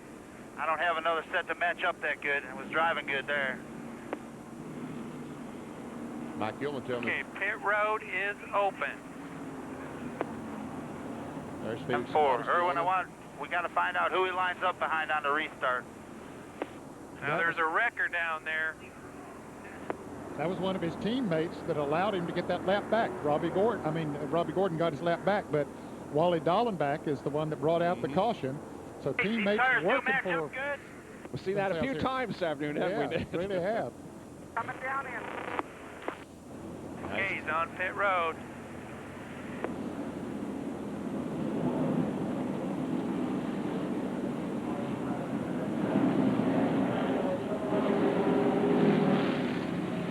Robbie Gordon one pit stall away. Now he's in. The crew will come out. They're going to look at the tires, clean them off. Mike Hillman puts a little tape on the front air dam. That's off the grill section. That's to put a little more downforce, just like Earnhardt's crew did. Put a little more force on the front end. That'll make him turn a lot better in the corners. Gasoline going in. Now they Pack check. it full. Pack it full. And there's. All right, let him go. So they packed it full. You heard Mike Hillman said pack it full. Robbie carefully leaves his pit so he doesn't spill as much gas out. He is good to go the rest of the way. Yeah, he shouldn't have any problems, John. With only about 37 more laps to go, he should be in great shape. There's team owner Felix Abatis. Let's go to Jerry Punch and find out why Dallenbach stopped over there in the backstretch. Well, Bob, a continuing problem for Wally Dallenbach. Brad Hopsinger said we're now on our 3rd battery and our 2nd alternator in the First Union Chevrolet. The car just quit coming off turn 2, so they have him on pit road. They're putting now another battery in the car and changing the amplifiers inside the box right behind Wally Dallenbach, the ignition system there. But once again, Wally on pit road. All 3 of the Team Sabco drivers recorded their best finishes of 1997 at the Glen last week. Robbie Gordon was 4th, Wally Dallenbach 10th, and Joe Nemechek had his best finish, a 12th position. Under caution once again here in Michigan. Back in just a moment.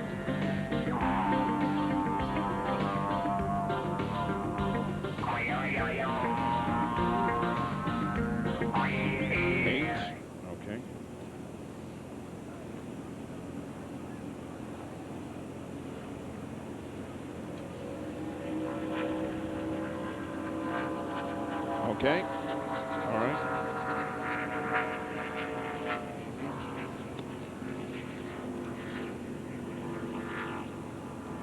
All right. Should we mention that here at 3:30 that, okay.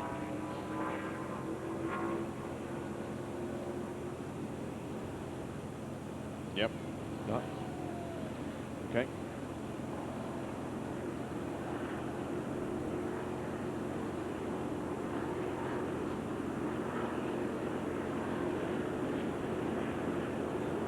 Why do you reckon we didn't get one of those?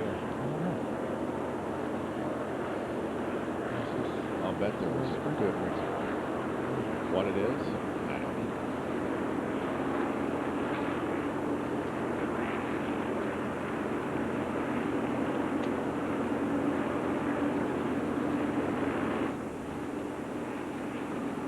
Overhead shot once again of Michigan Speedway here in Brooklyn, the southern part of the state in the Irish Hills.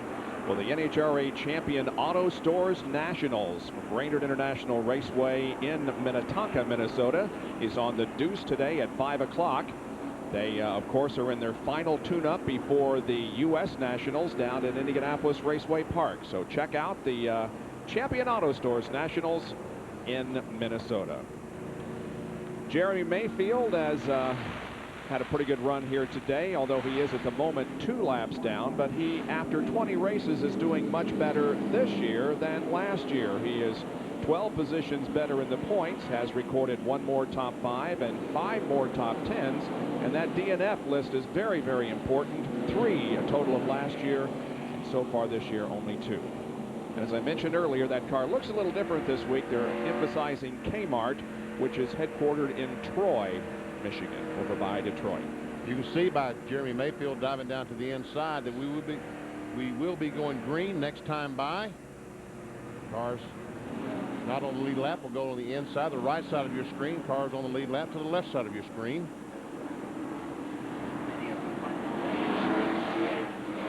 Ted Musgrave continuing to lead with Jeff Gordon in second, and Ricky Craven, Mark Martin, and Ernie Irvin. Those are your top 5, and the restart will come out on lap 167 at the conclusion of 166 laps. These caution flags should make it, I don't think anyone will have any fuel problems making to the end of the race with all the caution flags we've had since we're able to put fuel in the cars.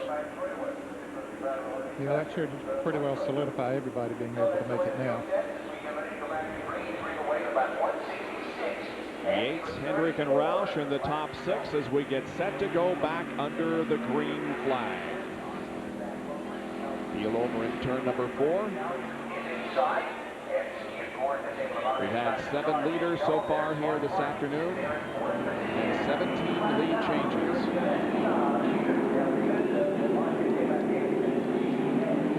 Green waves, here we go again.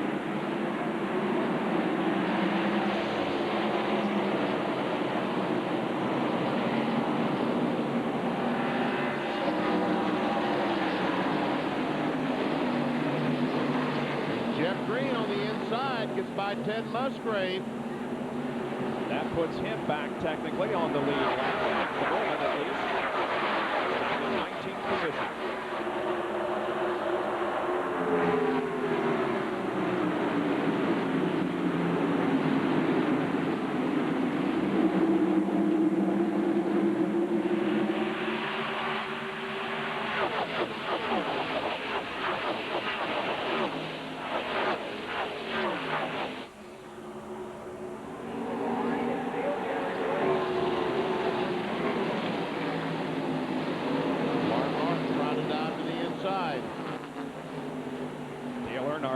Trying to dive to the inside. They're 3 wide coming off the corner. It's Kyle Petty in the middle. Still inside. And Rusty Wallace, Kenny Schrader, the 33 car, was able to go by on the outside. And here we go for the lead. Musgrave trying to get by the lap car of Jeff Green. Meanwhile, Jeff Gordon's trying to push him by so he can take the lead. And he might have it down in turn 1. And Jeff Gordon, yes, gets the lead in turn 1. But look at Mark Martin coming. Ted Musgrave looks up in his mirror and says, hey, I got some help. That Chevrolet, the 29 Chevrolet and the 24 Chevrolet, Jeff Gordon worked together, and he said, give me that Ford. Here it comes. We've seen teammates work together all afternoon. And here now is Mark Martin going 3 deep. Watch this, gang. Mark Martin comes off with the lead. Passing 2 laps down. Passing both Musgrave and Gordon.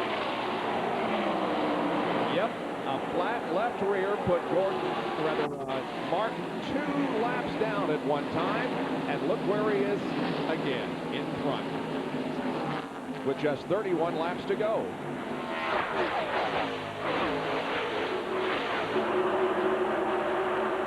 Mark will put Jeff Green a lap down. He'll try to anyway.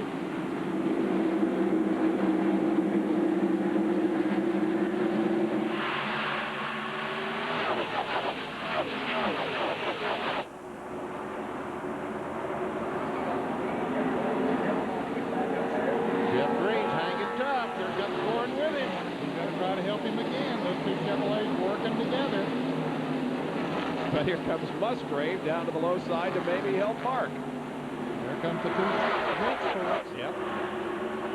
And Bobby Labonte, he's a single team member, but he's been running good all day. Ooh, boy, Ernie tried to run up under there.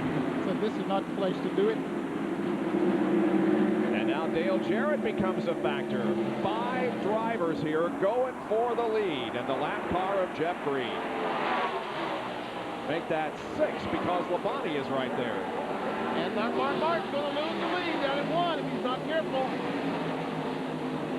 Boy, he's having a tough time getting around that 29.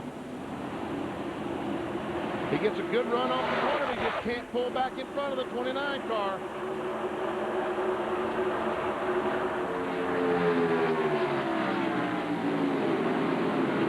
Horsepower at the beginning of the show and how you need horsepower to make the move and pass, and there Mark Martin did put Jeff Green the lap down, and Jeff Gordon followed. Bobby Labonte comes up on the outside of Dale Jarrett to take the 5th place. Tries to. Here comes Musgrave to the inside of Jeff Green.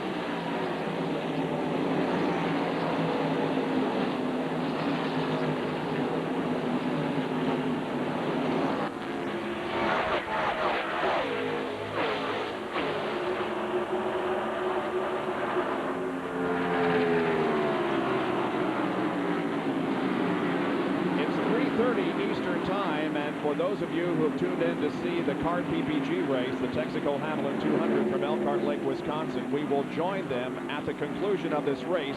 However, we can tell you that you're not missing anything because it is raining, and raining to the point that they cannot get that race started up at Elkhart Lake, Wisconsin. There are puddles and ponds on the track, and so they are not running at Elkhart Lake. You won't miss a thing. Stay with us. And we see the leader, Mark Martin, clearly the fastest car on the racetrack right now, 180 miles per hour that last lap.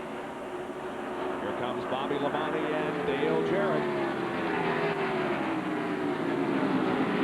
Old Jeff Green just couldn't hold on, could he? Well, he put up a gallant effort. He sure did.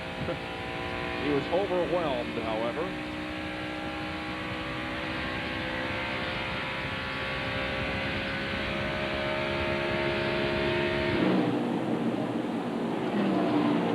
Dale Earnhardt back in 7th, 8th. Ricky Craven has moved back to 9th, as you can see. Terry Labonte up in 10th spot. And Mark Martin is pulling out in front of Jeff Gordon. The lead is almost a half second. Well, you see the spread on the racetrack. That is 1/2 second.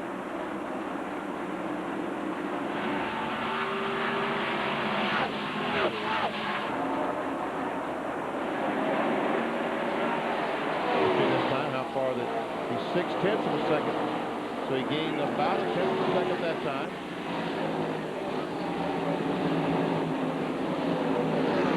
And here are Burton, Labonte, and Craven racing for position.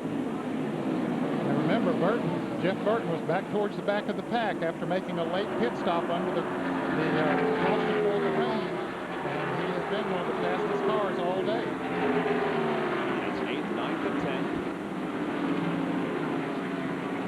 Labonte, 5 car, the Collins car, moves up in front of his teammate, Ricky Craven. As we ride along with Ricky Craven. And Rusty Wallace also follows. He is currently in the 12th spot. Around the corner, backs off the gas. Gets the car turned, now we'll get back on the gas.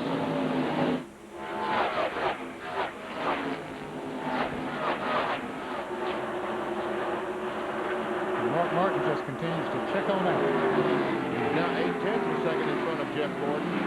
Picked up another 1/10 of a second that last lap.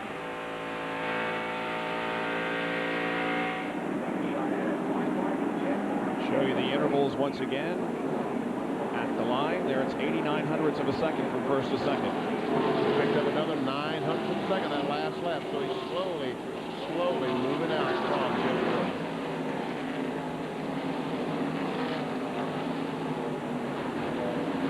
AutoZone on-track interval will show you how Mark Martin has pulled away from Jeff Gordon.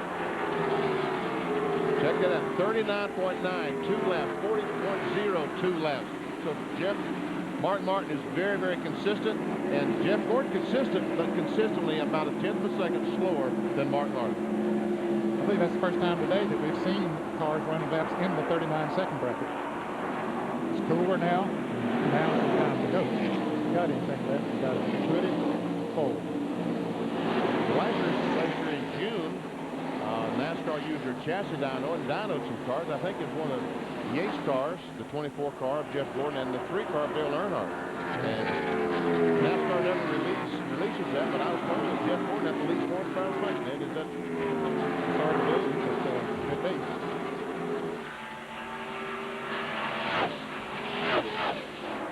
And again, we aren't talking about big numbers. You know, we're probably talking about 4 or 5 horsepower is all the difference we have in these cars. Race for Phil.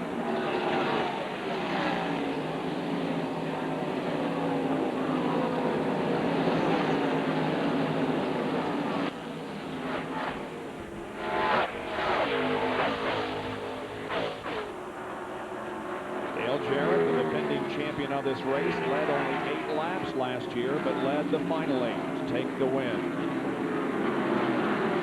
Again, we remind you that the CART PPG race at Texaco Haviland 200 up in Wisconsin, Elkhart Lake, is also under a rain delay. We will be switching there at the conclusion of this race. However, it hasn't started because of rain. These cars running side by side have allowed Bill Elliott and Dale Earnhardt to catch up to them. Now finally, Jarrett is able to get by Labonte. Jarrett moves to 5th. The 8th place car, Dale Earnhardt.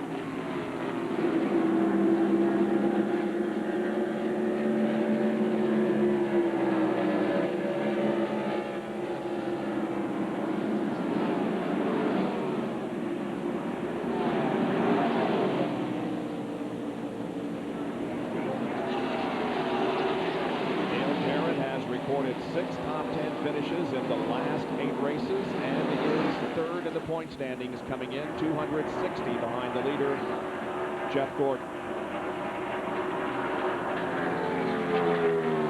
5th, 6th, and 7th. And while we watch this, we can tell you that the interval between 1st and 2nd has now grown to over 1 second. But Gordon has his hands full with Ted Musgrave. He sure does.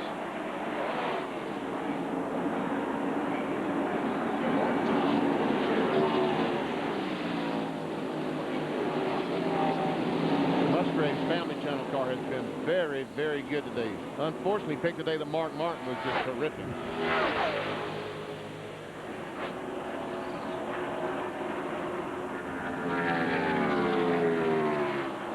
Craven, Schrader, and Darrell Waltrip. That is back in 12th, 13th, and 14th. Darrell Waltrip told us before the race started that he had a good car, and he's been in the lead lap all day.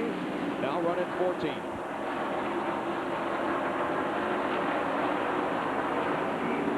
See Mark Martin still the fastest car out there at 178.9. Here's Dale Earnhardt making a move on the 8th place car of Jeff Burton. Oh, maybe it's the other way around. The 99 making a move on. In any case, Burton is 8th and Earnhardt is 9th. Yeah.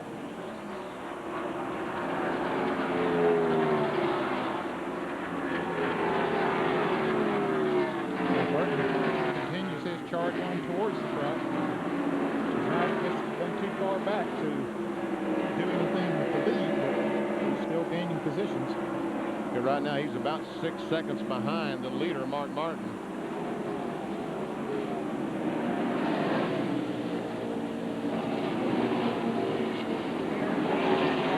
Roush cars now are 1st, 3rd, and 8th. Jeff Gordon separating himself just a little bit from Ted Musgrave.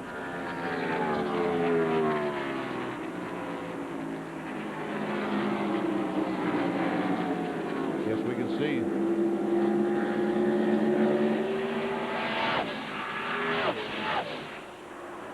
It's just amazing. Mark Martin had a flat left rear tire back on about the 86th lap. lost 2 laps to get in the pits because to get into the pits, the tire shredded and wrapped itself around the axle housing. So it cost him 2 laps to get in the pits, get in the tire change. And he was able to get both those laps back. Both those laps back, and now has the lead. Look back here for the 4th place car. There's Ernie Irvin.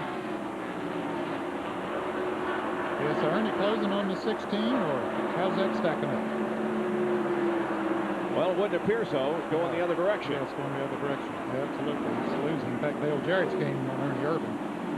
It was 1.3 seconds, the interval between Musgrave and Irvin on lap 179, and lap 183, it's 2.2 seconds. I would think if Dale Jarrett could get by Ernie Irvin quickly, then he may be able to run Musgrave down because he is very fast right now. But the trick is getting by Ernie Irvin quickly.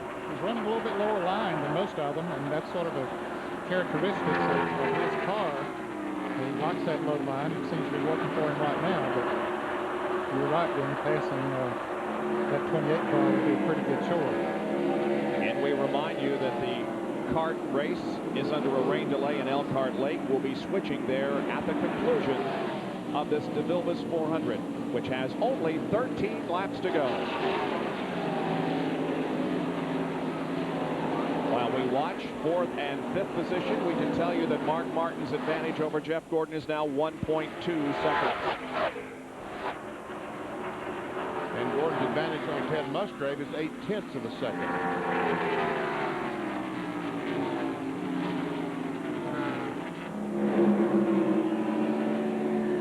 Ernie Irvin, of course, won here in June. One of the fastest cars all day has been Jeff Burton.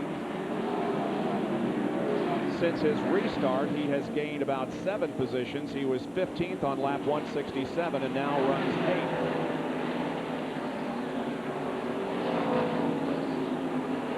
Jeff Burton has 8 top 10 finishes in the last 12 events and has another one going here this afternoon. Rusty Wallace, Ricky Craven, and Ken Schrader continue to run in the 11th, 12th, and 13th spots. And a field summary will show you where everybody is running, as a matter of fact. Craven looking up on the top side of Rusty. And Schrader looking on the bottom side of Craven. Wow. Close competition.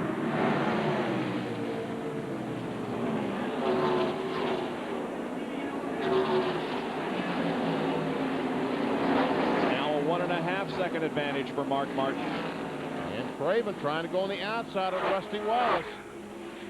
Whoa, Rusty got a little loose coming out of the corner. I would imagine that 25 car pulled up on the outside like that. It took the air off the rear spoiler and made that back end very, very light. Well, Ricky Craven has had a good run here this afternoon. He had a good run. He's had, had some tough luck. And he's got position on Rusty Wallace. He's got that outside, and he takes that spot away from Rusty Wallace. So moves Ricky up to the 11th position. He's just outside your scoring pylon up there on the top left. Now here comes Schrader to the bottom side of Rusty Wallace.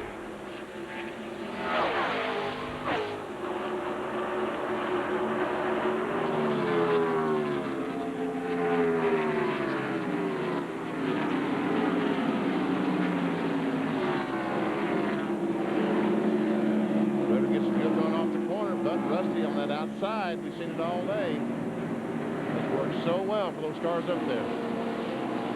Once again, we see the 88 and the 18 battling for position for 5th. Actually, right in front of him, there's Ernie Irvin. So you got 5th, 6th, and 7th, or 4th, 5th, and 6th.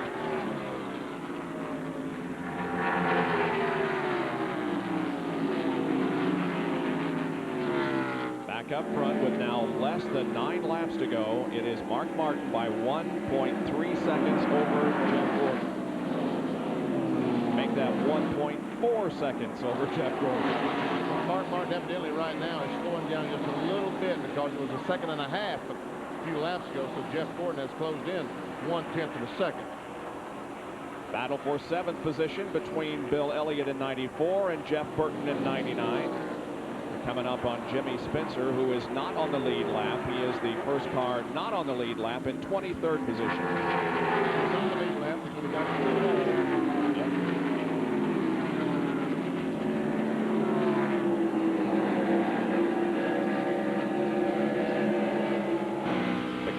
PPG Texaco Haviland 200 coming up at the conclusion of our race, but they are under a rain delay. Apparently it's raining a lot harder there than it did here. We have standing water apparently on the racetrack at Elkhart Lake. But when we finish with our telecast, we'll be switching there so they can tell you exactly what is going on and what may happen in the next couple of hours. 7th spot. Jeff Burton. Can he do it? No. Once again, you get that bad angle getting in the corner, you realize the best thing you do is back off.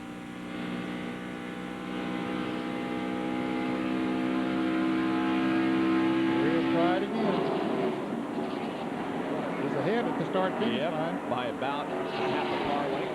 That's been the last lap that had the position. But Elliott's been running that high line pretty good today. It pinches him down. Makes that corner a little bit shorter for Burton.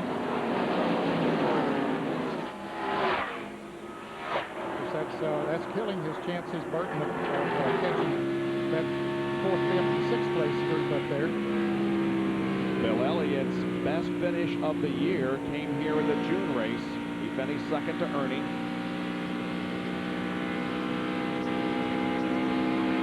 As Mark Martin now has less than 5 laps to go.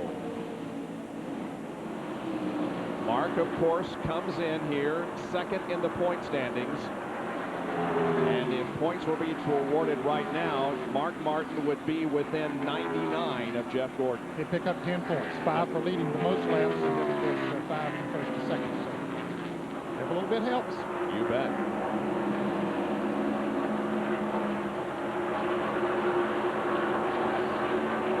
There is how they would shake out. Everybody would stay in the same position that he entered the race, but Mark would close the gap between himself and Jeff Gordon.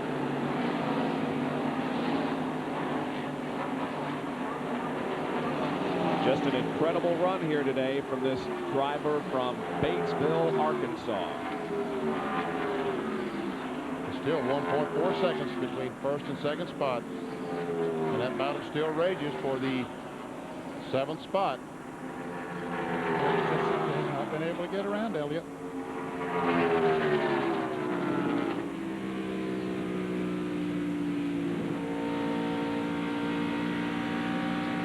He's trying. Yep, going low again. Pulling up alongside Elliott. Up in front of him, there's a battle for 4th. And he's able to lead at the line, but Elliott up on the top side of the racetrack is always able to pull back ahead. And Earnhardt, seeing this, is trying to get up there so he can try to pass both of them. If they get side by side, that's going to really help him pick up some draft, and he might shoot right up to pass both of them at once. Now it's only 1.1 of a second between Mark Martin and Jeff Gordon. But coming up on just 2 laps to go. We'll show you the intervals at the line. It's 1.43 seconds.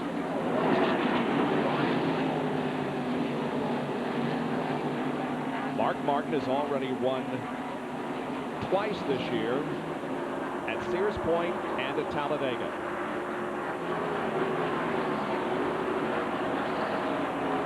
Quite a bit of racetrack back here to the 4th, 5th, and 6th positions. Well, they've been going at it. Jarrett got it beside of Ernie 2 laps ago. Couldn't pull it off. On board with Bobby Labonte.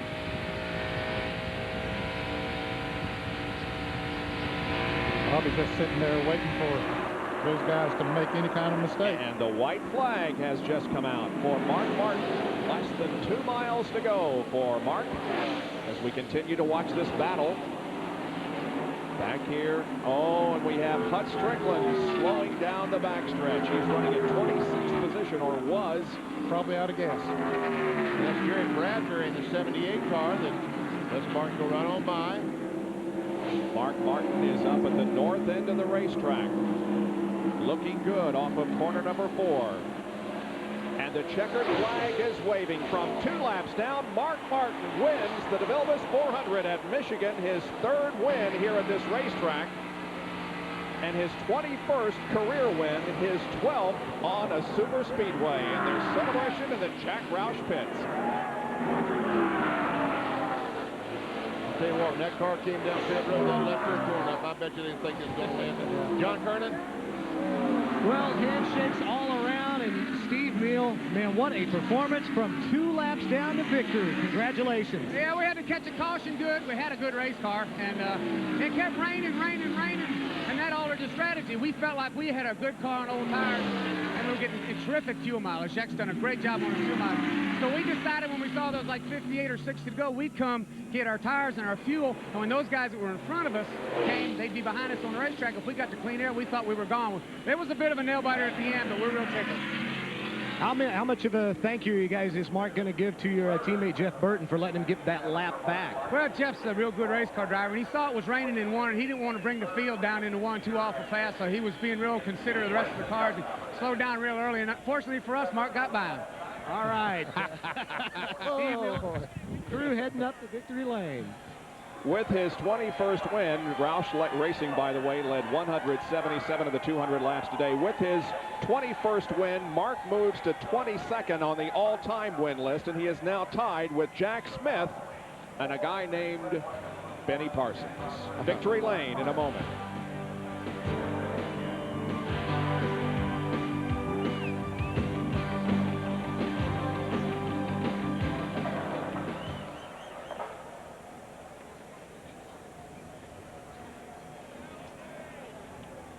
Yeah. Gatorade, Mark. Back. You feel like they stay in the car. You feel like they stay in the car. We haven't come out in a second. Yeah. We'll get him out. We'll get him out.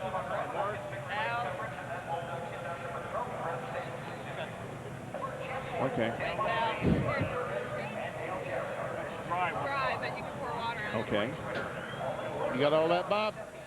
Oh, I don't know. Need me to help you? Right. The guy's name is Bob. Bob. Back to you. Thanks, Bob. Yeah. Oh, wait a minute. I'm Bob. Well, he's Bob, too. Oh. How can that be?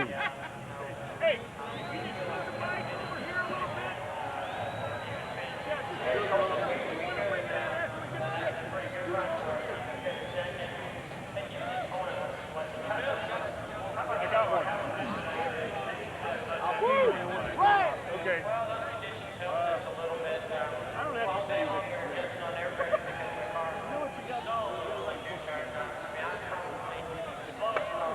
Ooh, look at that.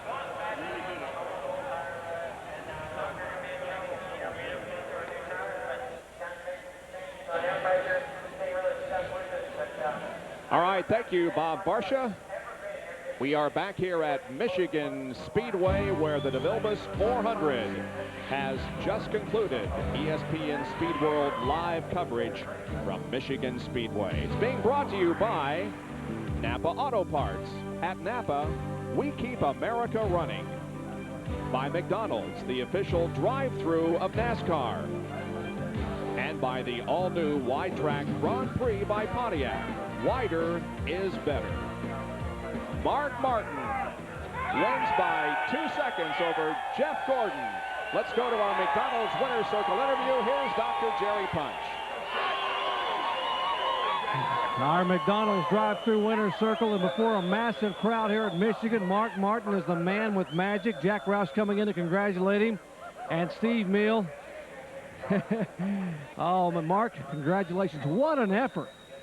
Oh, man. I wanted to win this thing so bad. I thought I saw it go up in smoke when that tire let loose.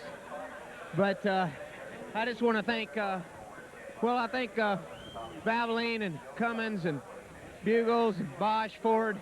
Goodyear had a great tire. This car set up. Didn't ever need. I could have run 400 miles on a set of tires, I think, today. They were so good. But I especially thank Jack Roush. He's the man forever. And Steve Meal, Jimmy Finnig. He got this car set up so that thing would just keep on going.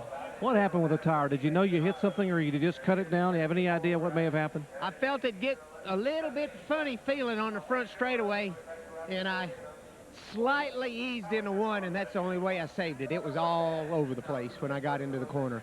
Totally out of control. In fact, I couldn't figure out why it kept getting like that, because I was slowed down enough. I thought I should control it, and I still was out of control. So, yeah, we came back from it. We had the car to do it today. Now I think I know how that kid feels on Sunday a lot. I had the car today. He's usually got the car, but we had the program today. We had the fuel mileage. We had everything we needed to win this thing. This is the kind of day, though, that can carry you possibly to a Winston Cup championship. Is this your year? We're serious about it, and I hope this shows it today. All right, Mark Martin in victory lane. Talking about that kid, how that kid feels. Well, that kid is Jeff Gordon. Let's hear from him. Well, another great performance, and I believe I heard you say this was almost like a win. You started back in the field and got to the front. It really was to us because, I mean, nobody had anything for Mark, and I was actually pretty surprised I could stay ahead of Ted. You know, so today was a great finish for us. You know, we weren't very good on new tires, but we were really pretty good on old tires, and I thought if we could just get some track position, you know, maybe we could hang with them. But I believe Mark was just toying with everybody. Once he got out front, he pretty much had control of the race, and I think he watched his mirror more than what was going on in front of him. 11 to go, 99 in front. Yeah, you know, today really was a big day for us because as dominant as Mark was, he could have made up a whole lot more than what he did. So, you know, we're just glad to get out of here with a good, strong second and go on to the short track. See you, Bristol. Yeah, man, that's what I'm looking forward to. That's Jeff Gordon to John Kernan. With Ted Musgrave, whose teammate is in victory lane, but Ted's back here at the gas pump celebrating a third-place finish. Ted, not too bad for a day's work. Oh, no, that's really good. You know, anytime you can bring that Family Channel Prime Star car in the top 5, you know, that's point standings. That's what we need to do. And my hat's off. I'm glad a teammate won, you know, and I was getting a little sick of Jeff winning a lot. You know, I'm glad to see Mark win it. And Mark, let's share that motorcycle. I wanted that bad. I want to win bad, but I didn't have the car. You know, we had a really, really good car. But my car was a little tight in the center of the corner, and Mark was really freed up and was able to get in the gas sooner. And that's what it takes to win here at Michigan. He could place that car and point it in the right direction sooner, and I couldn't get in the gas a little bit sooner. And like I say, there was no way to stop him then. You know, I was kind of a sit and duck, and I wasn't going to hold him up because I know Jeff is fast too. But in order to pick up that first win, this is where you need to be. Top 3s, top 5 finishes. The consistency's getting there, so that first win must not be too far off. Well, yeah, we said that a couple years ago when I was running top 3s and top 5s, and yeah, I keep saying that. You know, hey, if we can stop, you know, keep running top 3s, top 5s, and keep in that area, yeah, sure, you know, something's going to happen. And you're going to get it. You know, they wiggle like Jeff did on the restart, and you get by, and off you go. You know, I've seen Michael Waltrip do it in the Winston. You know, that's all it takes is something like that. But you got to be in that position, and we're getting there. Ted Musgrave definitely getting there with the third-place finish today. Well, one of the key moments in this race came on the 86th circuit as Mark Martin was in the lead, but going into turn number 2, well, the left rear tire started to go down. The car wiggled. He saved it a couple of times. The tire completely flat now. He drives it clear around to the pits where the shredded tire was taken off, and they had to pull some of that tire out from the brakes. Well, from 2 laps down, Mark Martin comes home a winner here in the DeVilbiss 400 at Michigan Speedway. Jerry Punch is with his teammate. Well, third member of Team Roush, and I think Mark Martin owes you probably maybe at least half that motorcycle. You were a big help getting that lap back. Well, that's part of being a team. You know, if I was in that position, he would have done the same thing. We wanted it to come down between the Roush cars. We thought they were the 3 best cars out here, and to see him cut a tire and take himself out of position, that's, you know, that's racing luck. But if we can change that racing luck, that's what we'll go do. All right, a great day for Team Roush. All 3 of them finishing in the top 10. Bob? Let's take a look at the results of this race, the unofficial finish. Musgrave finished 3rd. Ernie Irvin and Dale Jarrett, the teammates, coming home 4th and 5th. Bobby Labonte, a good run. Bill Elliott, Jeff Burt was the Earnhardt back in 9th. Terry Labonte, Jeff Bodine, Ricky Craven. Jeff Bodine came into 11th spot. Rusty Wallace, Kenny Schrader, and Darrell Waltrip in the lead lap, 15. Well, there were 17 cars on the lead lap. Derek Cope and Robbie Gordon made out the 16th and 17th, and a lot of good cars that were 1 lap down. You see them on your screen there. Kyle Petty was one of those. So most of the cars finished today. In fact, there were only a couple of cars out, Wally Dallenbach and Sterling Marlin. We never see a lot of cars drop out of the race here, and that certainly was the case today. Only Dallenbach and Marlin were out. at the conclusion. So Mark Martin gains a little bit. He's 99 points behind Jeff Gordon. As we now move to the Bristol Speedway, Musgrave gained 3 positions, Elliott 1, and Mayfield lost 2. Qualifying at Bristol will be on Friday at 5:30 on the Deuce. The Food City 250 Busch Series race at 7:30. Then Saturday, NASCAR Today is at 7 o'clock, and our coverage of the Goodies Headache Powder 500 live at 7:30 from the high banks of Bristol. Coming up next, the PBG kart race from Elkhart Lake, Wisconsin. The Texaco Haviland 200 over on the Deuce. You can tune in to hear Shop Talk. So we'll look forward to seeing you then next Friday and Saturday nights at Bristol Motor Speedway. For John Kernan, Jerry Punch, Bill Weber, Ned Jarrett, and Benny Parsons, I'm Bob Jenkins. This has been a presentation of ESPN, the worldwide leader in sports.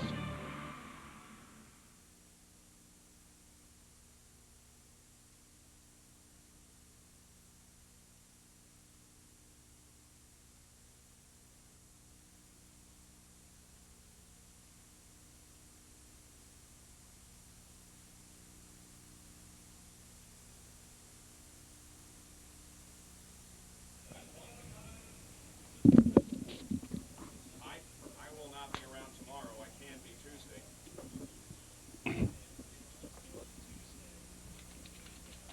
9:30. Right. Very good. All right. Do you need that 30-second one? Okay.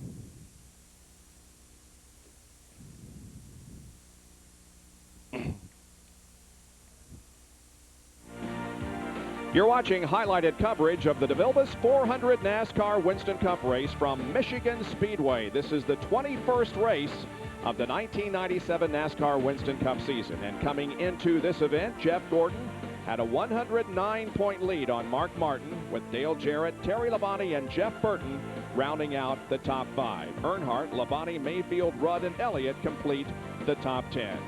We'll be back in just a moment.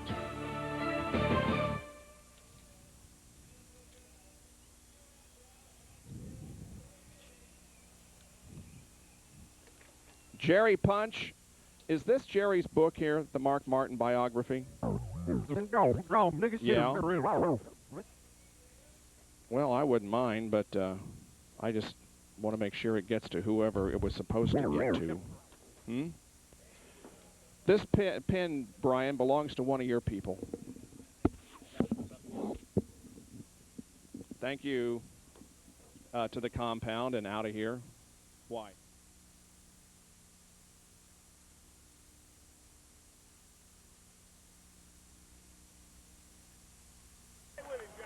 Our McDonald's drive-through winner's circle, and before a massive crowd here at Michigan, Mark Martin is the man with magic. Jack Roush coming in to congratulate him, and Steve Meal.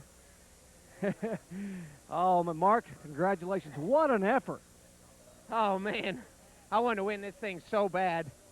I thought I saw it go up in smoke when that tire let loose. But I just want to thank, I thank Valvoline and Cummins and Bugles, Bosch, Ford. Goodyear had a great tire. This car set up. Didn't ever need. I could have run 400 miles on a set of tires, I think, today. They were so good. But I especially thank Jack Roush. He's the man forever. And Steve Meal, Jimmy Finnig. He got this car set up so that thing would just keep on going. What happened with the tire? Did you know you hit something, or you just cut it down? Do you have any idea what may have happened? I felt it get a little bit funny feeling on the front straightaway, and I slightly eased into one, and that's the only way I saved it. It was all over the place when I got into the corner. Totally out of control. In fact, I couldn't figure out why it kept getting like that, because I was slowed down enough. I thought I should control it, and I still was out of control. So, yeah, we came back from it. We had the car to do it today. Now I think I know how that kid feels on Sunday a lot. I had the car today. He's usually got the car, but we had the program today. We had the fuel mileage. We had everything we needed to win this thing. This is the kind of day, though, that can carry you possibly to a Winston Cup championship. Is this your year? We're serious about it, and I hope this shows it today. All right, Mark Martin in Victory Lane talking about that kid, how that kid feels. Well, that kid is Jeff Gordon. Let's hear from him.